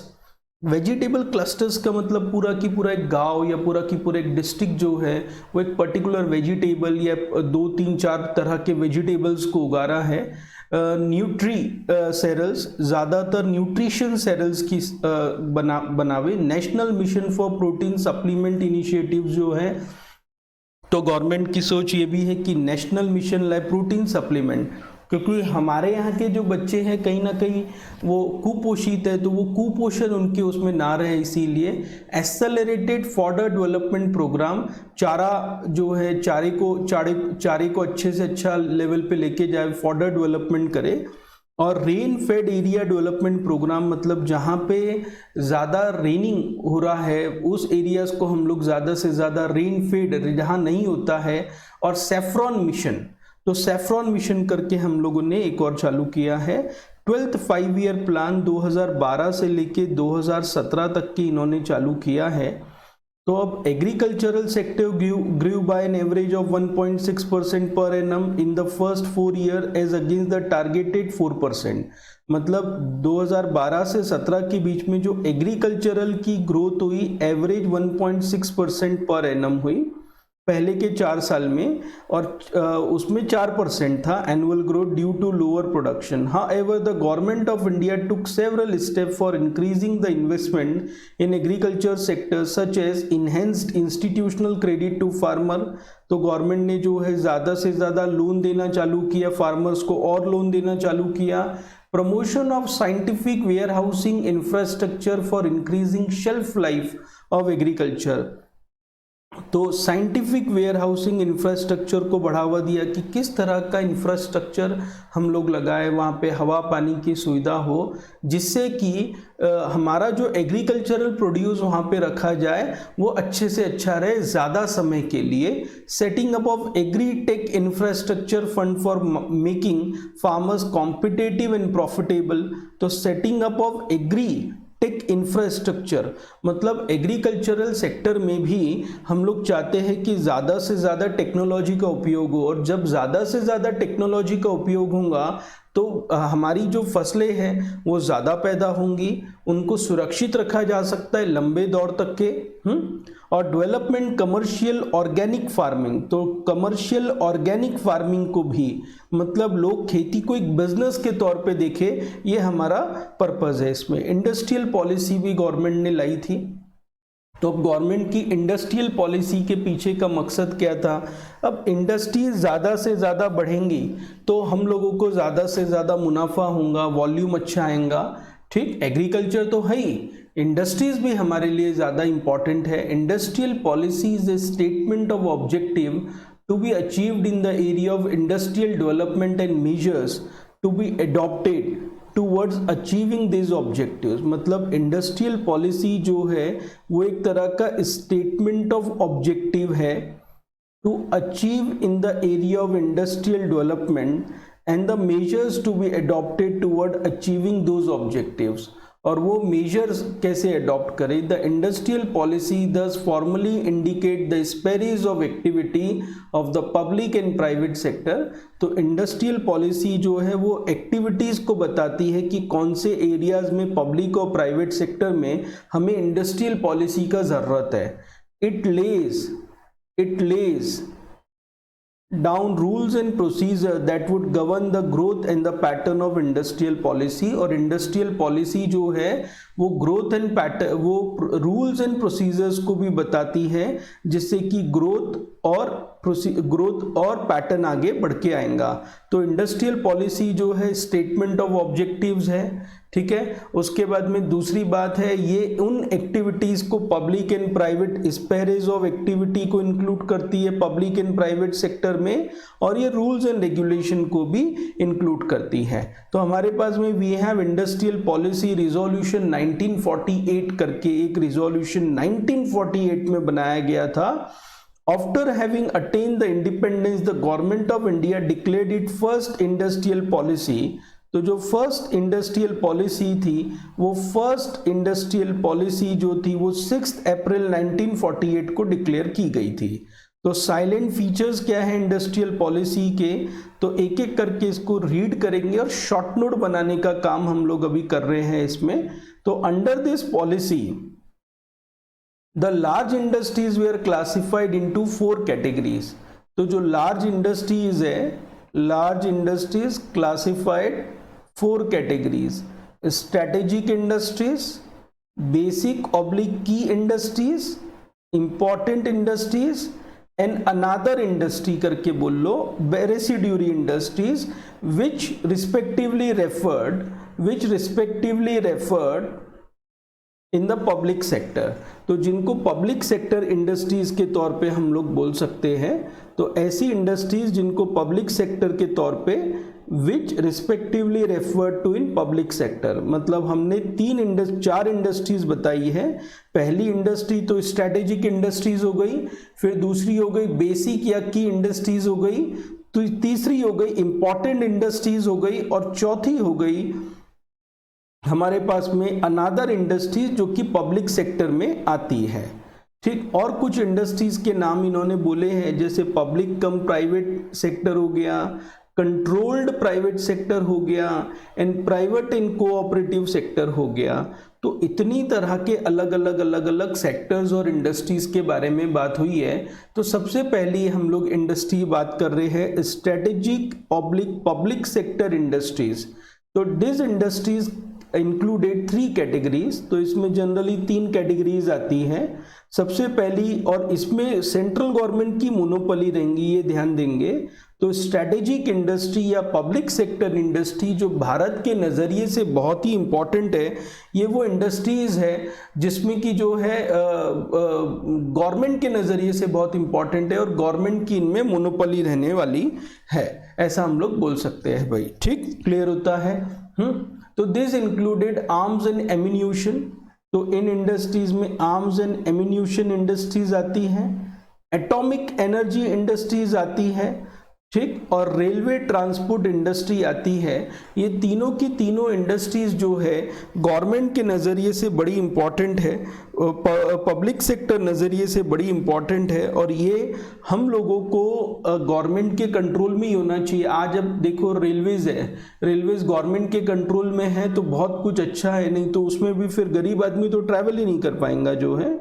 ठीक, उसके बाद में बेसिक ऑब्लिक key industries public cum private sector है। तो 6 इंडस्ट्रीज जो है, तो बेसिक ऑब्लिक की इंडस्ट्रीज में 6 इंडस्ट्रीज आ रही है: coal, iron and steel, aircraft manufacturing, ship building, manufacturing of telephone, telegraph, wireless, apparatus, mineral oil were designed at key industries. तो इनको की इंडस्ट्रीज या बेसिक इंडस्ट्रीज करके बोला जाता है। It was decided that new industries in this category will henceforth only be set up by the central government. However, the existing private sector enterprises were allowed to continue. तो इन industries को जो है basic ऑब्लिक key industries या public cum private sector में ये आ सकती है। Important industries control private sector, तो ऐसी बहुत सारी इंडस्ट्रीज है जिसमें गवर्नमेंट का आना बहुत डिफिकल्ट है या गवर्नमेंट उसको मैनेज नहीं कर सकती, तो ये प्राइवेट सेक्टर मैनेज करता है। तो 18 इंडस्ट्रीज है, 18 इंडस्ट्रीज जो है इंपॉर्टेंट इंडस्ट्रीज कैटेगरी में रखी है। और इसमें कौन कौन सी इंडस्ट्रीज है? हैवी केमिकल करके एक इंडस्ट्री है, शुगर इंडस्ट्रीज है, कॉटन टेक्सटाइल है, वोलन इंडस्ट्री है, सीमेंट इंडस्ट्री है, पेपर इंडस्ट्री है, सॉल्ट इंडस्ट्री है, मशीन है, टूल्स है, फर्टिलाइजर्स है, रबड़ है, एयर है, सी ट्रांसपोर्ट है, मोटर है, ट्रैक्टर है, इलेक्ट्रिसिटी है। These industries will continue to remain under the private sector. However, central government in consultation with the state government will have general control over them. तो central government का जो है एक ऊपरी कंट्रोल, जनरल कंट्रोल रहता है, तो state government general control over them. ठीक है, अदर इंडस्ट्रीज जो है उसमें आप प्राइवेट एंड कोऑपरेटिव सेक्टर में डाल दो, तो ऑल अदर इंडस्ट्रीज मतलब बची कुछ इंडस्ट्रीज जो है वो आपकी प्राइवेट एंड कोऑपरेटिव सेक्टर में आ जाएंगी, which are not included in the above, not included in above mentioned 3 categories were left open for private sector. However, government could impose control on these industries also if any of them was not working satisfactorily. तो government in पे rules and regulation लगा सकती है अगर वो अच्छे से काम ना कर रही हो तो हमने अभी जो है ऊपर में 4 तरह की इंडस्ट्रीज का क्लासिफिकेशन देखा। स्ट्रेटेजिक इंडस्ट्री, इसमें 3 इंडस्ट्री है, पब्लिक सेक्टर इंडस्ट्रीज है ये, इसमें सेंट्रल गवर्नमेंट की मोनोपोली रहती है, arms and ammunition, atomic energy and railway transport industry करके इनको बोला जा सकता है। Basic key industries public cum private sector industries, इसमें 6 इंडस्ट्री है, coal, iron, steel, aircraft manufacturing, ship building, manufacturing of telephone, telegraph, wireless, apparatus, mineral oil, ये key industries के तौर पे या बेसिक इंडस्ट्रीज के तौर पे है। Important industries control private sector जो है 18 इंडस्ट्रीज है, हैवी केमिकल है, sugar, cotton, textile, woollen industry, cement, paper, salt, machine tools, fertiliser, rubber, air, sea transport, motor, tractor, electricity, और इन पे स्टेट गवर्नमेंट का जनरल कंट्रोल रहता है। और अदर इंडस्ट्रीज जो है वो प्राइवेट एंड कोऑपरेटिव सेक्टर की है, जो ऊपर की 3 कैटेगरीज में नहीं आई है वो नीचे की कैटेगरी में हम लोग ला सकते हैं। क्लियर होता है ये बात? अब industries development and regulation act 1951 करके एक बनाया गया था गवर्नमेंट ने, ठीक।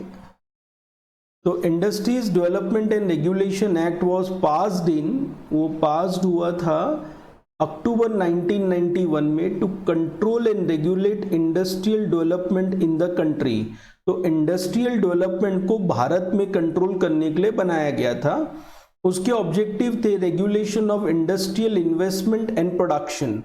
तो जो इंडस्ट्रियल इन्वेस्टमेंट और प्रोडक्शन को रेगुलेट करना है, और according to plan priority and target, मतलब वो इसीलिए कंट्रोल करना चाहते थे कि गवर्नमेंट ने जैसे उसको प्लान किया है वैसे उसको मूव आगे करे। The production of small entrepreneur, protection of small entrepreneur, जो छोटे इंटरप्रेन्योर है, जो छोटे लेवल पे हमारा व्यापार करते हैं, उनको लार्ज फॉर्म से प्रोटेक्शन देना है। Prevention of monopoly and concentration of ownership of industries, तो मोनोपोली ना बने और एक ही जगह पे पूरी इंडस्ट्रीज एक ही आदमी के हाथ में ना बने।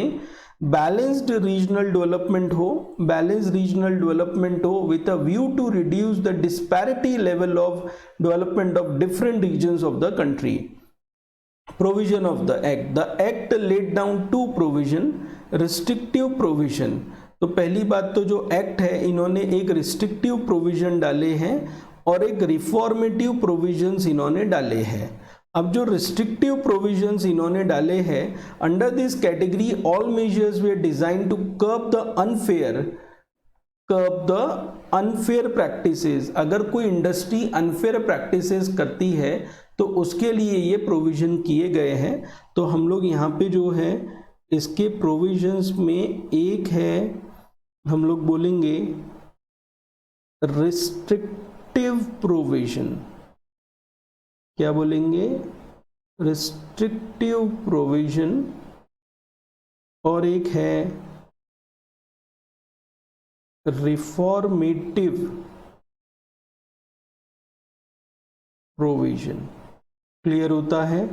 अब रिस्ट्रिक्टिव प्रोविजन जो है उसमें इन्होंने क्या क्या लाया है? रजिस्ट्रेशन एंड लाइसेंसिंग की रिक्वायरमेंट लाई है, मतलब कुछ इंडस्ट्रीज को रजिस्ट्रेशन किए बिना चालू करने की परमिशन नहीं देंगे। इंक्वायरी ऑफ लिस्टेड इंडस्ट्रीज, तो लिस्टेड इंडस्ट्रीज जो इनकी इंक्वायरी कर सकते हैं। And cancellation of registration licence, और अगर कोई इंडस्ट्री जो है वो गलत काम करती है तो उसका लाइसेंस भी कैंसिल हो सकता है। रिफॉर्मेटिव प्रोविजंस जो आते हैं, रिफॉर्मेटिव प्रोविजंस में इन लोगों ने बोला है कि direct regulation and control by government, मतलब कुछ इंडस्ट्रीज है जिसपे गवर्नमेंट का डायरेक्ट रेगुलेशन एंड कंट्रोल रहेगा, ठीक है। Control on price, distribution of supply और कंस्ट्रक्टिव मेजर, और कुछ कंस्ट्रक्टिव मेजर्स को भी गवर्नमेंट ने परमिशन दी है। Then we have Industrial Policy Resolution IPR 1956. तो industrial policy resolution 1956 replaced IPR 1948. तो इंडस्ट्रियल पॉलिसी रिजोल्यूशन 1956 ने IPR 1948 को रिप्लेस किया. It stressed on speeding up the pace of industrialisation. तो इसके कारण इन्होंने बोला है कि ज़्यादा जल्दी से जल्दी जो है इंडस्ट्रियलाइजेशन हो, particularly in heavy industries. Heavy industries मतलब स्टील, रबर, जूट वगैरह की जो इंडस्ट्री होती है, बॉक्साइट वगैरह की जो इंडस्ट्री होती है, उसमें जल्दी से जल्दी इंडस्ट्रियलाइजेशन हो. बिकॉज ये 1956 का कानून है, तो उस समय हमें इन सब इंडस्ट्रीज की ज़रूरत होती थी. बिकॉज उस समय लोहा भी हम लोग इम्पोर्ट करते थे. Expansion of public sector and growth of cooperative sector. तो हम लोग चाहते हैं कि पब्लिक सेक्टर का एक्सपांशन हो और कोऑपरेटिव सेक्टर का एक्सपांशन हो, इसीलिए भी ये पॉलिसी लाई गई. State to take up the responsibility of setting up new industrial setup and development of transport facilities. State government को रिस्पॉन्सिबिलिटी दी गई कि वो इंडस्ट्रियल सेटअप की स्थापना करे. जैसे हमारे नागपुर में MIDC है, या महाराष्ट्र में महाराष्ट्र इंडस्ट्रियल डेवलपमेंट कॉरपोरेशन है. यूपी में अगर देखेंगे तो यूपी डेवलपमेंट कॉरपोरेशन होगा. वैसे ही और ट्रांसपोर्ट फैसिलिटीज, अगर आवागमन के साधन ही नहीं रहेंगे तो हमारी इंडस्ट्री नहीं बन सकती, या और कोई भी चीज को डेवलप नहीं मिल सकता. Prevent private monopolies. Private monopoly नहीं होनी चाहिए किसी भी एक इंडस्ट्रियल ग्रुप की. And concentration of economic process. तो कुछ लोगों के हाथ में भारत के बारे में डिसीजन लेने का अधिकार ना हुए, मोनोपोली ना हुए. New industrial policy of 1991. तो एक नई इंडस्ट्रियल पॉलिसी आई 1991 की. ये जो पॉलिसी थी ये थी 1956 की, अब आ गई है 1991 की. The new industrial policy announced in July 1991. तो गवर्नमेंट ने 1991 जुलाई में अनाउंस किया था. In the midst of severe economic instability. तो उस समय बहुत ज़्यादा इकोनॉमिक स्टेबिलिटी थी. The objective of the policy was to raise efficiency and accelerate the economic growth. तो जो पॉलिसी ऑब्जेक्टिव था कि एफिशिएंसी को बढ़ाना और इकोनॉमिक ग्रोथ को अच्छा करना. The feature of new industrial policy क्या क्या है? Strengthening of private sector. Private sector को स्ट्रेंथन करना है. तो एबॉलिशन ऑफ लाइसेंसिंग सिस्टम किया. Greater role of private sector envisages किया, मतलब प्राइवेट सेक्टर को ज़्यादा मौका मिले काम करने का. And contraction in the field of operation for the public sector. मतलब जो पब्लिक सेक्टर है उनका जो रोल है वो कम करना है, प्राइवेट सेक्टर का बढ़ाना है, लाइसेंसिंग को कम करना है, जिससे कि प्राइवेट सेक्टर स्ट्रेंथन होंगे. Dismantling of control. मतलब जो भी ये इतना लाइसेंसिंग गवर्नमेंट ने बना रखा था, गवर्नमेंट चाहती है कि वो कम हो जावे. And dispersing industries. तो इंडस्ट्रीज का फैलाव बढ़ाना. Policy to shift industries away from big congested cities to rural and backward areas. मतलब रूरल एंड बैकवर्ड एरियाज में भी सिटी बढ़े तो इंडस्ट्रीज बढ़े. गवर्नमेंट ने इसके लिए बहुत सारे इंसेंटिव भी घोषित किए. Incentives were brought to attract the industries to village and backward region. Incentive दिए गए. Incentive attract industries to village and backward region. तो इंडस्ट्रीज को बैकवर्ड रीजन में लाने के लिए फेवर्ड एग्रो बेस्ड इंडस्ट्रीज. तो favoured agro based industries. Limiting role of public sector. अब पब्लिक सेक्टर का आने वाले समय में गवर्नमेंट ने बोला कि it is not the business of the government to do the business. तो गवर्नमेंट की पॉलिसी अभी ये हो गई कि it is not the business of the government to do the business, it is not the business of the government to do the business. ठीक है, ये गवर्नमेंट का बिजनेस नहीं है कि वो बिजनेस करे। तो अभी जो हमारी नई इंडस्ट्रियल पॉलिसी आई है उसके पीछे का पर्पस है कि गवर्नमेंट जो है बहुत सारे ऐसे एरियाज जहाँ पे पब्लिक सेक्टर यूनिट्स प्रॉफिटेबल नहीं है उसको डिसइन्वेस्टमेंट करे। Policy pointed out the grey area which were not fit for PSUs and need to be vacated by them. मतलब इस पॉलिसी के अंतर्गत ऐसे एरियाज जहाँ पे गवर्नमेंट काम नहीं कर सकती उनको उन्होंने छोड़ के डिसइन्वेस्टमेंट कर देना चाहिए। तो बहुत सालों से गवर्नमेंट यही कर रही है।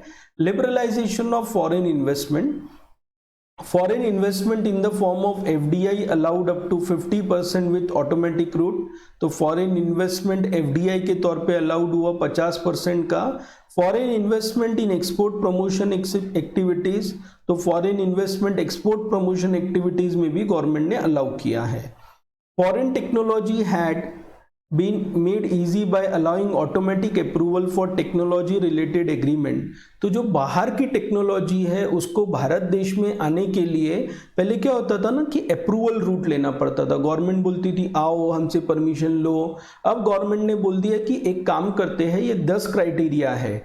If you are satisfying all this criteria, you don't need to take any permission from us। तो आपको हमसे परमिशन लेना ही नहीं है। Promotion of small scale industries, तो गवर्नमेंट ने स्मॉल स्केल इंडस्ट्रीज को बढ़ावा दिया।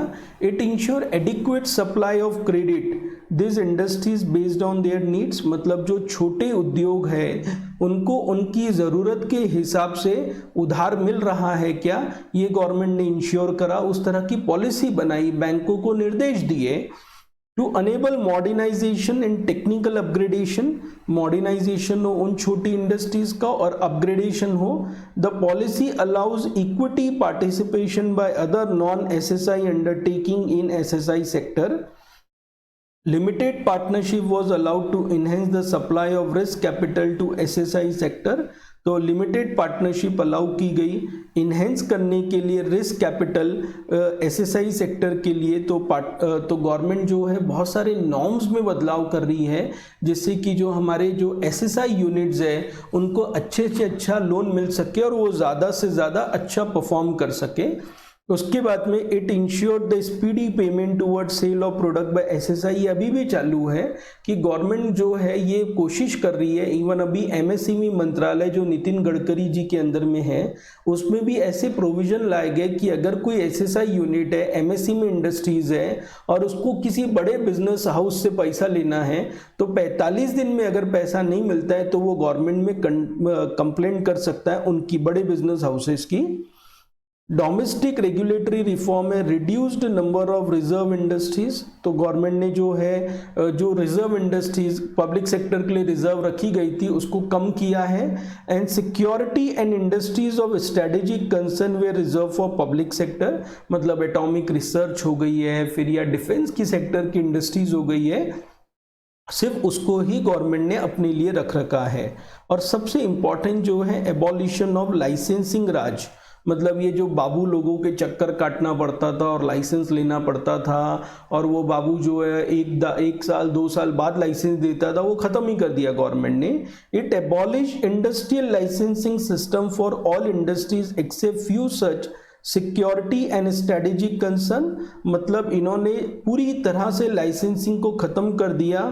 सिर्फ सिक्योरिटी एंड स्ट्रेटेजिक कंसर्न के लिए आपको लाइसेंस लगेगा। सोशल कंसर्न के जो इंडस्ट्रीज है उनके लिए लाइसेंस लगेगा। Related to safety and manufacture of hazardous industries, मतलब जो हैजार्डियस प्रोडक्शन करते हैं इंडस्ट्रीज जो हमारे जनमानस के लिए खराब हो सकता है उसके लिए भी लाइसेंस लगेगा। बैलेंस ऑफ पेमेंट, इसके पहले के चैप्टर्स में भी बैलेंस ऑफ पेमेंट के बारे में हमारी चर्चा हुई है। बैलेंस ऑफ पेमेंट का सिंपल मतलब होता है कि गवर्नमेंट कितना माल बाहर बेच रही है और कितना माल खरीद रही है और उसका क्या बैलेंस ऑफ पेमेंट हो रहा है, क्या नफ़ा नुकसान हो रहा है। The balance of payment is a method countries used to monitor all international monetary transaction at specific period, मतलब जो कंट्री है वो जितने भी ट्रांजेक्शन्स है उनको एक पर्टिकुलर समय पे मॉनिटर करती है। Usually BOP balance of payment is calculated every quarter and every calendar year. तो जनरली जो बैलेंस ऑफ पेमेंट का पोजीशन है वो बैलेंस ऑफ पेमेंट जो है हर क्वार्टर में और एवरी कैलेंडर ईयर में कैलकुलेट करते हैं। All trades conducted by both private and public sector are accounted for balance of payment to determine how much money is going to and out of a country। तो जितने भी trades है वो government उनको record करती है, public और private sector के, और इससे गवर्नमेंट को पता चलता है कि कितने रुपए आ रहे हैं इंडिया में और कितने रुपए जा रहे हैं इंडिया से। If a country has received money this is known as credit. तो अगर कंट्री के पास में पैसा आया, a country has received money, this is known as credit, and if a country has paid money this is known as debit। तो अगर country के पास में कंट्री ने पैसा दिया तो डेबिट करेंगे, अगर कंट्री के पास में पैसा आया तो क्रेडिट करेंगे। Theoretically the balance of payment should be zero. तो देखा जाए तो बैलेंस ऑफ पेमेंट जीरो होना चाहिए, मतलब जितने रुपए आए उतने ही चले जावे, मगर अगर ज्यादा आते हैं अपने पास तो अच्छी बात है, meaning that assets and liability debit should be. ये थेरोटिकल है balance, but in practice this is rarely a case, मगर रियल लाइफ में हो नहीं सकता। Thus the balance of payment can tell the observer if a country has deficit or surplus and from which part of economy the discrepancies are stemming। A country's trade balance equal the value of its export minus import। तो जो country है balance of payment जो है वो हम लोग इस तरह से बोलेंगे कि जो बैलेंस ऑफ पेमेंट है वो एक्सपोर्ट माइनस इंपोर्ट करके देख सकते हैं। तो यहाँ पे इन्होंने एक फॉर्मूला बना के दिया है, ट्रेड बैलेंस है इसका मतलब, export minus import equal to trade balance, whereas trade balance with reference to India the component of balance of payment are as under. तो component of balance of payment किस तरह से है, current account है, goods of which POL, services, primary income, secondary income, capital account, financial account. अब थोड़ा technical है ये तो इसको हम लोग जाने देंगे अभी। Favourable and unfavourable balance of payment. Favourable का तो मतलब है इंपोर्ट कम है एक्सपोर्ट ज्यादा है, उसको बोलेंगे फेवरेबल। तो फेवरेबल बैलेंस ऑफ पेमेंट का मतलब क्या है भाई आपका, लेस इंपोर्ट मोर एक्सपोर्ट्स। और अनफेवरेबल बैलेंस ऑफ पेमेंट का मतलब क्या है, अनफेवरेबल का high import less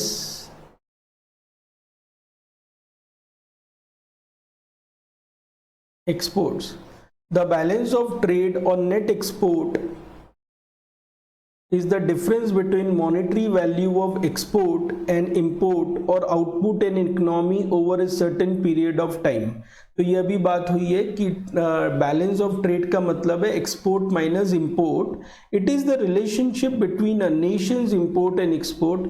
A favourable balance of trade is known as trade surplus and consist of exporting more than imported, and unfavourable balance of trade is known as trade deficit और informally a trade gap. तो इसको ना अपन लोग ऐसा भी लिख देते हैं इक्वल टू ट्रेड डेफिसिट, मतलब अपन लोग ने ज़्यादा इंपोर्ट किया है एक्सपोर्ट, और इसको अपन लोग लिख देते हैं ट्रेड सरप्लस।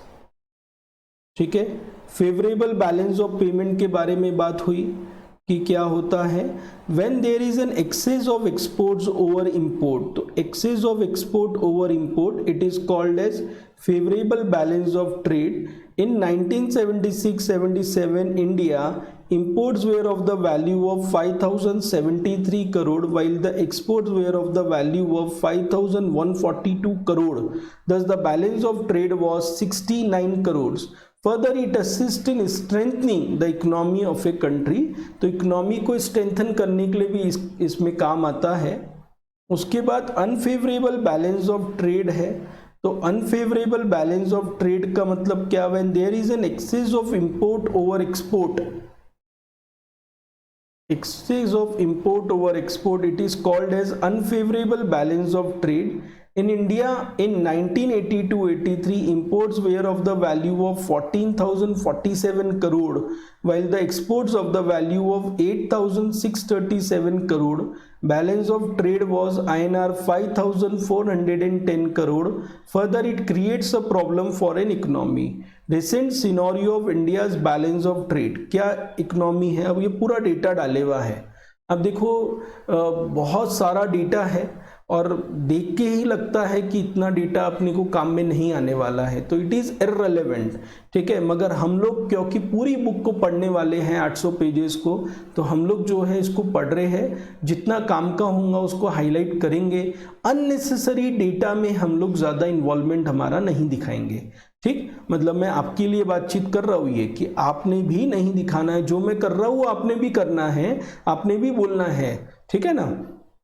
तो India state deficit narrow to $13.45 billion in August 2019 from $17.92 billion in the same month last year and below the market expectation of 13.6260 billion.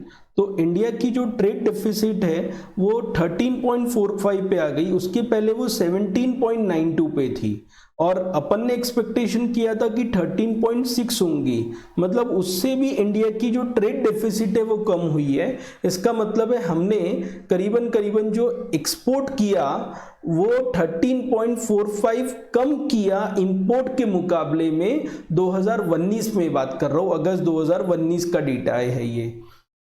Merchandise exports fell to 6.05% to $26.13 billion. तो merchandise export जो है वो कुछ गिरा है और वो 26.13 billion dollars का हो गया, due mainly to 12.29% slump in the sale of gems and jewellery. तो जेम्स एंड ज्वेलरी के सेल घटने से Meanwhile, the major commodity group posted positive growth. Iron और, तो जो मेन कमोडिटी ग्रुप थे उन्होंने पॉजिटिव ग्रोथ दिखाई है। आयरन और जो है उसमें 356.66% का ग्रोथ देखा गया। इलेक्ट्रॉनिक जो है उसमें ग्रोथ देखा गया। Spices, marine product, mica, coal and other और मिनरल ऑर्स में ग्रोथ देखा गया। Meanwhile import tumble 13.45% to $39.58 billion as purchase fell. Coal, coke and briquettes का जो कोल था वो कम हुआ था, तो इंपोर्ट कम हुआ है। ऑर्गेनिक, इनऑर्गेनिक केमिकल, पेट्रोलियम, तो बहुत ज़्यादा टेक्निकल डेटा है, तो मेरे को अभी लगता है कि इसको हमने नहीं देखना चाहिए। बहुत टेक्निकल डेटा हमारे लिए हो गया and it is not possible for us कि उसको हम लोग पढ़ें, क्योंकि अपन पढ़ रहे हैं तो भी बहुत ज़्यादा टेकी हो गया और इतना ज़्यादा काम नहीं आएगा हमें।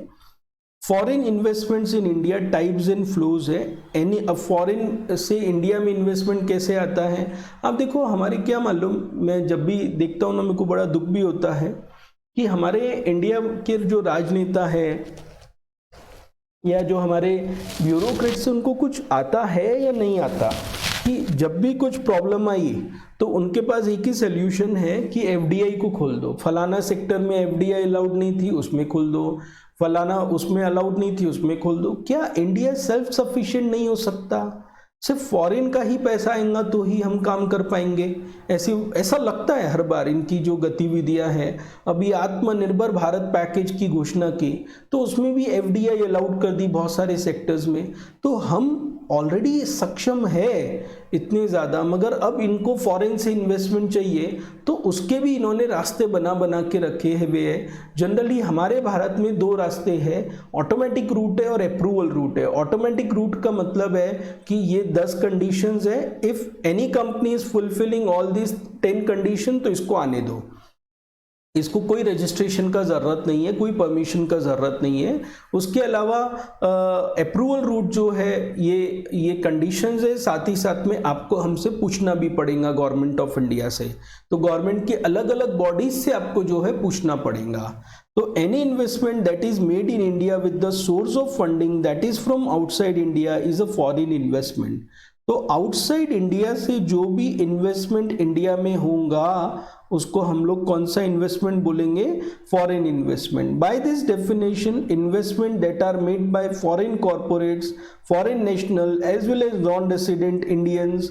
तो फॉरेन के जो कंपनीज हैं, फॉरेन के जो नेशनल्स हैं और जो नॉन रेसिडेंट इंडियंस हैं, वो फॉरेन इन्वेस्टमेंट की कैटेगरी में आता है, उसको फॉरेन इन्वेस्टमेंट कहा जाएगा।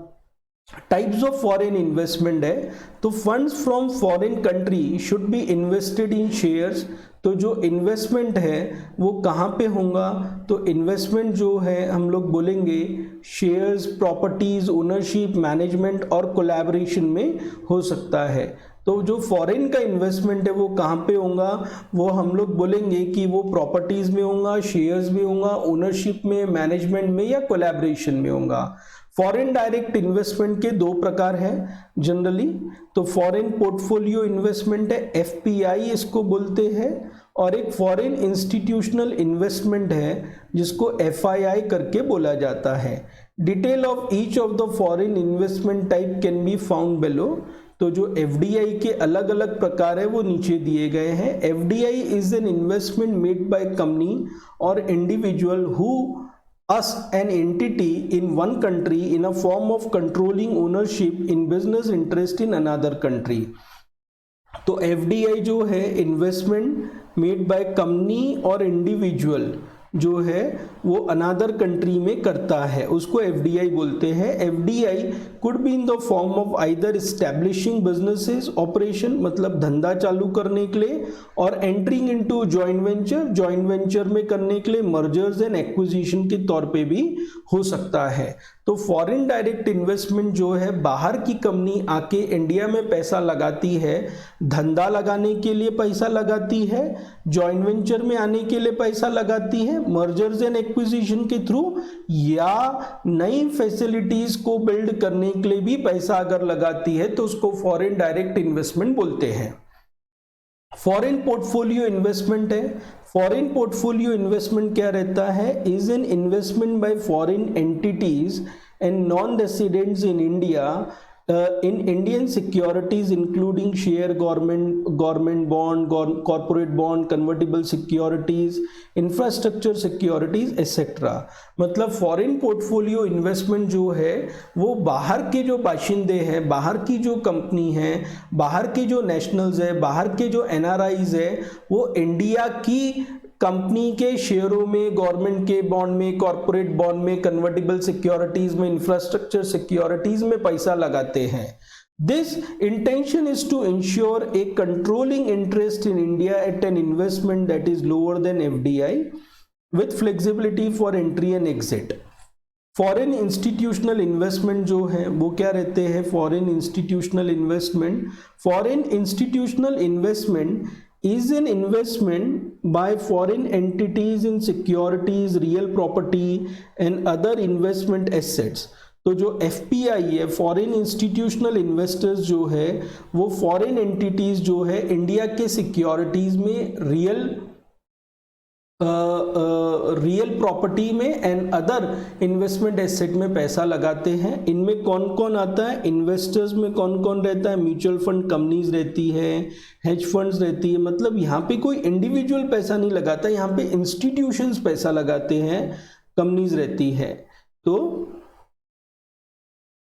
In this case institutions invest in India। ठीक, the intention is not to take controlling interest but to diversify portfolio or ensuring hedging and to gain high returns with quick entry and exit। तो जो इनके पीछे का purpose रहता है वो कोई कंपनी को चलाना नहीं रहता, इनके पीछे का पर्पस, इनका पर्पस रहता है कि किसी कंपनी के शेयरों में अगर उछाल आने वाला है तो क्यों ना हम उस पैसे को लगा के हेजिंग कर लेवे। तो इनका जो पर्पस है वो हेजिंग का है। And gain high returns with quick entry and exit, जल्दी पैसा लगाओ, जल्दी जाओ, साल 2 साल में लंबा पैसा बना के निकल पड़ो। Differences between FDI and FII, तो एफडीआई और एफआईआई के बीच में बेसिक फर्क क्या है ये देख लेते हैं। तो मीनिंग है when a company situated, FDI पढ़ रहा हूं मैं, तो when a company situated in one country makes an investment in company situated abroad, it is known an FDI. मतलब एक देश की कंपनी दूसरे देश की कंपनी में पैसा लगाती है तो उसको एफडीआई बोलते हैं। FII is a foreign companies make investment in the stock market of a country, मतलब एक दूसरे कंट्री की कंपनी दूसरी कंट्री की कंपनी के स्टॉक्स में पैसा लगाती है, stock market of a country में पैसा लगाती है, ठीक है। और यहाँ पे इन्वेस्टमेंट इन अ कंपनी मतलब कंपनी में पैसा लगता है, मतलब वर्किंग में पैसा लगता है यहाँ पे, तो उसको बोलते हैं एफडीआई। अगर वर्किंग में पैसा लगा है तो, अगर शेयर में पैसा लगा है तो उसको बोलते हैं एफआईआई।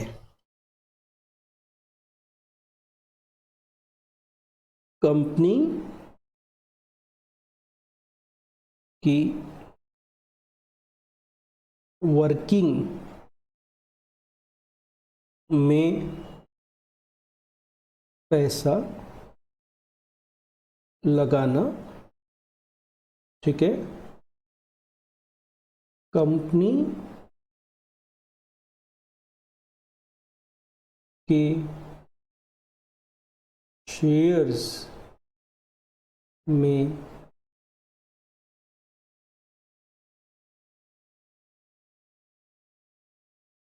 पैसा लगाना, ठीक। एंट्री एंड एग्जिट जो है, तो यहाँ पे आप देखिए, यहाँ पे एफडीआई में एंट्री एग्जिट इतना इजी नहीं रहता है, क्योंकि आपने किसी कंपनी में पैसा लगाया है तो लंबे समय के लिए रखता है। तो नीचे में आप देखेंगे वहाँ पे लिखे हुआ भी है लॉन्ग टर्म के लिए पैसा लगता है। यहाँ पे जो एफआईआई है इसमें एंट्री एग्जिट इजी है, लॉन्ग टर्म या शॉर्ट टर्म दोनों के लिए लगा सकते हैं। ट्रांसफर जो है एफडीआई में funds, resources, technology, strategy, know how, मतलब जो एफडीआई है वो किसी भी तरह से हो सकता है, या तो पैसा लगा के हो सकता है या कोई रिसोर्सेज दे के हो सकता है। टेक्नोलॉजी ट्रांसफर, होंडा ने हीरो में टेक्नोलॉजी लगाई, या नो हाउ जानकारियां करके भी हो सकता है। एफआईआई में सिर्फ फंड्स के थ्रू पैसा लगता है। इकोनॉमिक ग्रोथ होंगी एफडीआई में, मगर एफआईआई में इकोनॉमिक ग्रोथ नहीं होंगी। Consequences, increase in countries GDP, gross domestic product बढ़ता है यहाँ पे, क्योंकि यहाँ पे रियल वर्क होता है, यहाँ पे कोई रियल वर्क नहीं होता, यहाँ पे सिर्फ इन्वेस्टमेंट्स होता है, ठीक है। तो यहाँ पे एक और लिख लेते हैं,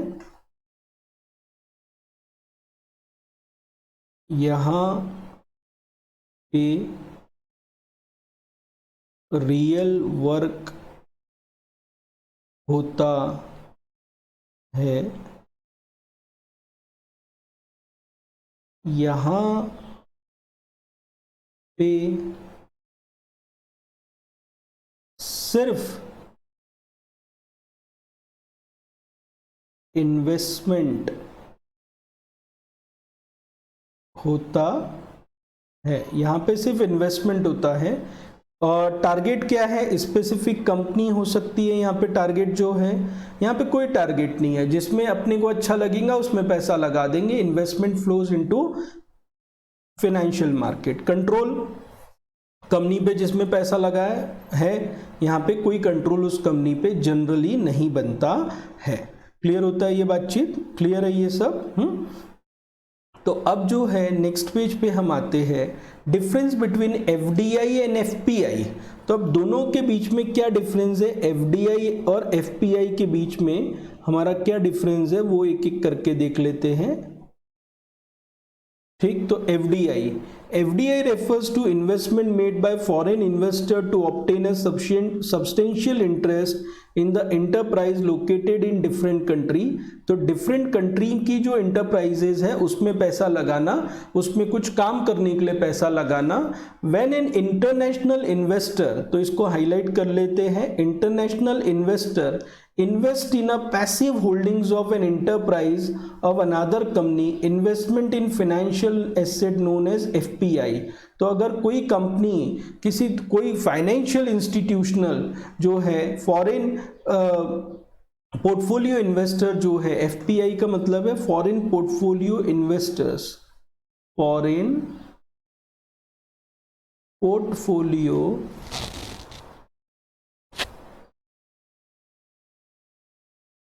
इन्वेस्टमेंट्स इसको बोलते हैं, ठीक है। तो फॉरेन पोर्टफोलियो, तो अगर कोई फॉरेन का बंदा जो है इंडिया में पैसा लगाता है तो रोल ऑफ इन्वेस्टर्स एक्टिव है पैसिव है। तो जो रोल है FDI में एक्टिव रोल प्ले करेगा, मतलब वहां पे काम करेगा, यहाँ पे ये पैसा लगा के रख देगा आपके शेयर्स में। मतलब फॉरेन की कोई कंपनी, फॉरेन के म्यूचुअल फंड्स आपकी कंपनी में पैसा लगा के इंडिया की कंपनी में रख के छोड़ देंगे, 10 साल बाद 5 साल बाद देखेंगे। डिग्री ऑफ कंट्रोल यहाँ पे FDI में तो ज़्यादा है क्योंकि इन्होंने काम करने के लिए पैसा लगाया हुआ है। तो इसका कुछ मतलब ऐसा भी आप देख सकते हैं कि फेसबुक ने जियो में पैसा लगाया और जियो में पैसा लगाया तो वो डे टू डे वर्किंग में जियो की आ जाएगा। यहाँ पे जो है कंट्रोल बहुत कम है, यहाँ पे इनका काम सिर्फ इन्वेस्टमेंट्स करना है, ठीक। कंपनी आपो आप बढ़ती जाएंगी। जो है टर्म है लॉन्ग टर्म के लिए, FPI शॉर्ट टर्म के लिए, मैनेजमेंट ऑफ प्रोजेक्ट है, यहाँ पे FDI एफिशिएंटली मैनेज होता है। मतलब हम रोज आएंगे, रोज आपकी वर्किंग को देखेंगे, जबकि FPI में हम आपको क्वार्टरली या ईयरली बेसिस पे देख सकते हैं। तो यहाँ पे हम रेगुलर बेसिस पे आपकी कंपनी में नहीं आने वाले। इन्वेस्टमेंट इन फिजिकल एसेट्स होता है, यहाँ पे इन्वेस्टमेंट इन फाइनेंशियल एसेट होता है। एंट्री एग्जिट FDI में डिफिकल्ट है क्योंकि पैसा लंबी दूरी के लिए लग चुका है, यहाँ पे पैसा निकालना थोड़ा आसान है। और रिजल्ट जो है, रिजल्ट इन पैसा लगा के कर सकते हैं, टेक्नोलॉजी ट्रांसफर कर सकते हैं। देखो टेक्नोलॉजी ना बहुत इंपॉर्टेंट है, सीखने के लिए सालों साल लग जाते हैं फिर भी आदमी सीख नहीं पाता। तो टेक्नोलॉजी अगर कोई हमें दे रहा है या नो हाउ दे रहा है, अदर सोर्सेज दे रहा है, तो FDI है। यहाँ पे सिर्फ पैसा लगाया जाता है, पैसे के अलावा कोई टेक्नोलॉजिकल ट्रांसफर नहीं किया जाता। देखो कैसा है, हीरो होंडा है। अब होंडा हीरो का पार्टनर कैसे बना था? तो वो इसीलिए बना था कि उसको इंजन डेवलप करना आता था, वो हीरो को नहीं आता था। तो उन्होंने हीरो के लिए एक इंजन बना के दिया, DTSI इंजन बोलते हैं, जो पैशन प्रो गाड़ी में चलता है, विच इज़ वेरी पॉपुलर, जो कि बहुत पॉपुलर गाड़ी है आज की डेट में अगर आप देखेंगे तो। सैंपल क्वेश्चंस हमारे पास आते हैं, एक एक करके देख रहे हैं। In which year the industries development and regulation act came into force. देखो बहुत ज़्यादा टेक्निकल डेटा नहीं आ रहा है, ऊपरी तौर का जो डेटा है वो पूछते हैं। तो 1952 है, ये याद करना है और कुछ भी नहीं है इसमें, समझ लो मेरी बात। तो 1952 है। When there is an excess of import over export, excess of export over import, तो फेवरेबल बैलेंस ऑफ पेमेंट अभी बताया था, फेवरेबल बैलेंस ऑफ ट्रेड बोलते हैं, मतलब पैसा आ रहा है ज्यादा, जा रहा है कम। Dash is an investment made by company और individual who us an entity in one country in the form of direct controlling ownership in business interest in another country, इसको FDI बोलते हैं। अभी थोड़ा पढ़ा मैंने कि यहाँ पे एक कंपनी दूसरी कंट्री में पैसा लगाती है, ownership interest in the business of another country में पैसा लगाती है। What is RKYVY? तो राष्ट्रीय कृषि विकास योजना इसका पूरा नाम है। क्या नाम है? राष्ट्रीय कृषि विकास योजना जो इसका पूरा नाम है। What was the term of 12th 5-year plan of India? तो 12th 5-year प्लान का जो टर्म था वो 2012 से लेके तो 2017 तक के था। तो 12th 5-year प्लान का टर्म, अब देखो अपन ने कितना डिटेल में उसको डिस्कस किया है, नहीं। अब इसके बाद हमारा नेक्स्ट चैप्टर आता है which is lesson 6, entrepreneurship scenario इसको बोलते हैं। क्या बोलते हैं? Entrepreneurship scenario.